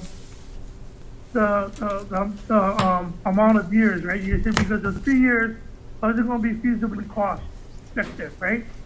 Earlier you said, no, not you, but Vice President said that you guys looked at the cost and it wasn't feasible, but it was nothing to do with more than 3 years. But then later on he said it was because of the 3-year factor, but wasn't going to be feasible to continue to rent it after 3 years. So it was after 3 years. No, let me finish. That's what I heard him just say to Senator De La Cruz. So by the 3 years after, it wasn't feasible because they found out that the stadium wasn't going to be ready. So if you had put in the three-year factor before we went into knowing that we was going to have it more than 3 years, why didn't we just keep the original contract, keep the original scope, and then after the 3 years, because that's what he said now, after the 3 years it wasn't going to be feasible. But then after 3 years, you gave an option to talk to the renter company, either to buy it or find another person that will sell it to you guys cheaper. I mean, that's what I'm gathering, because it looks like, I mean, it's a very short period of time, but once you guys determined that you guys went out and you guys did look for other vendors to make it permanent, then you guys had enough time to put it out for bid, to do it as a construction and not as a vendor going forward. You see what I'm saying? Because you just said you guys had more than one bid go on, because you was asking other bleachers companies both for rental and installment. So if you was already looking at one vendor to do that, then you guys could have just looked for a construction company to had put in a bid to install the bleachers permanently. And then maybe it would have been different because you guys are not using CIP funds, you guys are going to use other funds, but then now you have to go scramble for use CIP funds. Once you ain't going to look for CIP funds, capital improvement project, the scope changed. You went from an installment by using other funds to do that exact installment for rental, right? That's different funds. Once you had changed the funds from that fund to CIP, that's a whole different contract. That's a whole different scope, because now you're using capital improvement project money, and that's construction. That's not vendor or the other money that you guys are going to use. So that's totally two different funds, and there's totally different. Like I said, nobody said you guys are looking for 3 or 4 different bids from 3 or 4 different bleacher companies. That's even more so, because you guys are now cutting the contractor to sub it out, and then making separate bids for the sub job. And making a sub bid from sub job, then that's totally, again, changes the scope. If you guys are going to do that, to go out and get bids or put the installment in, either permanent or rental, and you guys looking for CIP funds to do it, it totally changed. It totally changed. Now the change order changed from separate funds, right? From CIP to whatever the other funds you guys are going to use for rental. You understand that? Senator, I think you have to understand is that we don't know how much these bleachers cost, okay? So the initial inquiry has to be, how much do bleachers cost? How much would they cost to purchase? How much would they cost to rent? If a bleacher costs $1 million, but I only want to rent it for 3 years, and you're willing to rent it to me for $330,000 a year, then that's a really different. But if you tell me you're going to rent it to me for $1 million a year, or it costs me $1 million to buy it, which one would you do? Which would you do? You would obviously choose to purchase it, but you don't know that, you don't have that information until you ask the question. Same thing that Senator De La Cruz said. I'm not talking about the money. You just talked about the money, Senator. The choices to rent or to purchase is 2 different funds, my brother. And that is why if you make a decision to rent, it's going to come out of operating funds. Okay. Okay, operating funds. And then when you decided to purchase it because it's cheaper, what funds are you using? Yeah, and that is why it makes it, it's funds. part of the equation of whether or not you have enough capital funding or you have enough for operating funding. But it's And the two choice to different rent funding. would be a matter of if there was sufficient operating funds. Right. But you guys made the determination before the product came to Hawaii. But we Still on made the it landing after we one. asked the Same inquiry here. of is it cheaper to Right. purchase it or And then rent it from a again, you guys are vendor? using CIP funds. So again, the procurement should have said, you know what, they're totally separate, let's finish the turf, and then we have to put out the bid for the bleachers, since we're not renting it, because it's not feasible, because it's two different funds. Well, we wouldn't know what the final amount would be if it went out to bid, and we wouldn't know the competition, if in fact there was a competition. But you wouldn't know that until you went out to bid for the purchase of it. But what was dictating all of this, Senator Favela, is that they had a football date schedule. They wanted to meet that. And so to me, that is what obviously drove all of the decisions that were being made. And that goes back to, again, that the chief procurement officer needs to be separate and apart from the president, because there seems to be a conflict as to, do we go according to what we need for our programs, or do we follow what the procurement code is? And I think that's a distinction that needs to be determined when we're doing this. So, because there's a lot of other factors involved, like I said, the competition, the people bidding on it. We could have gotten it at a lower, we don't know, we could have gotten lower, could have gotten higher, but that's all part of the procurement process, and why there is such a thing to get bids from the marketplace, and possibly to get local vendors and U.S. vendors versus out of country. So those are all considerations that is taken to in the procurement, and why we have this procurement committee that we're looking into. How do we structure, and how do we make our procurement across the board consistent? And it cannot be based on convenience, because that is not part of the procurement code. Okay, anything else? No? Okay, we will. That horse is dead. We had horses there. We will call it a day. We will look forward to getting some of the responses that we asked for here. And when we get the early clinical trials report, and we will also do a separate session on the RCUH executive programs. So with that, thank you everybody for being here and for being candid with your responses. Thank you. We are adjourned.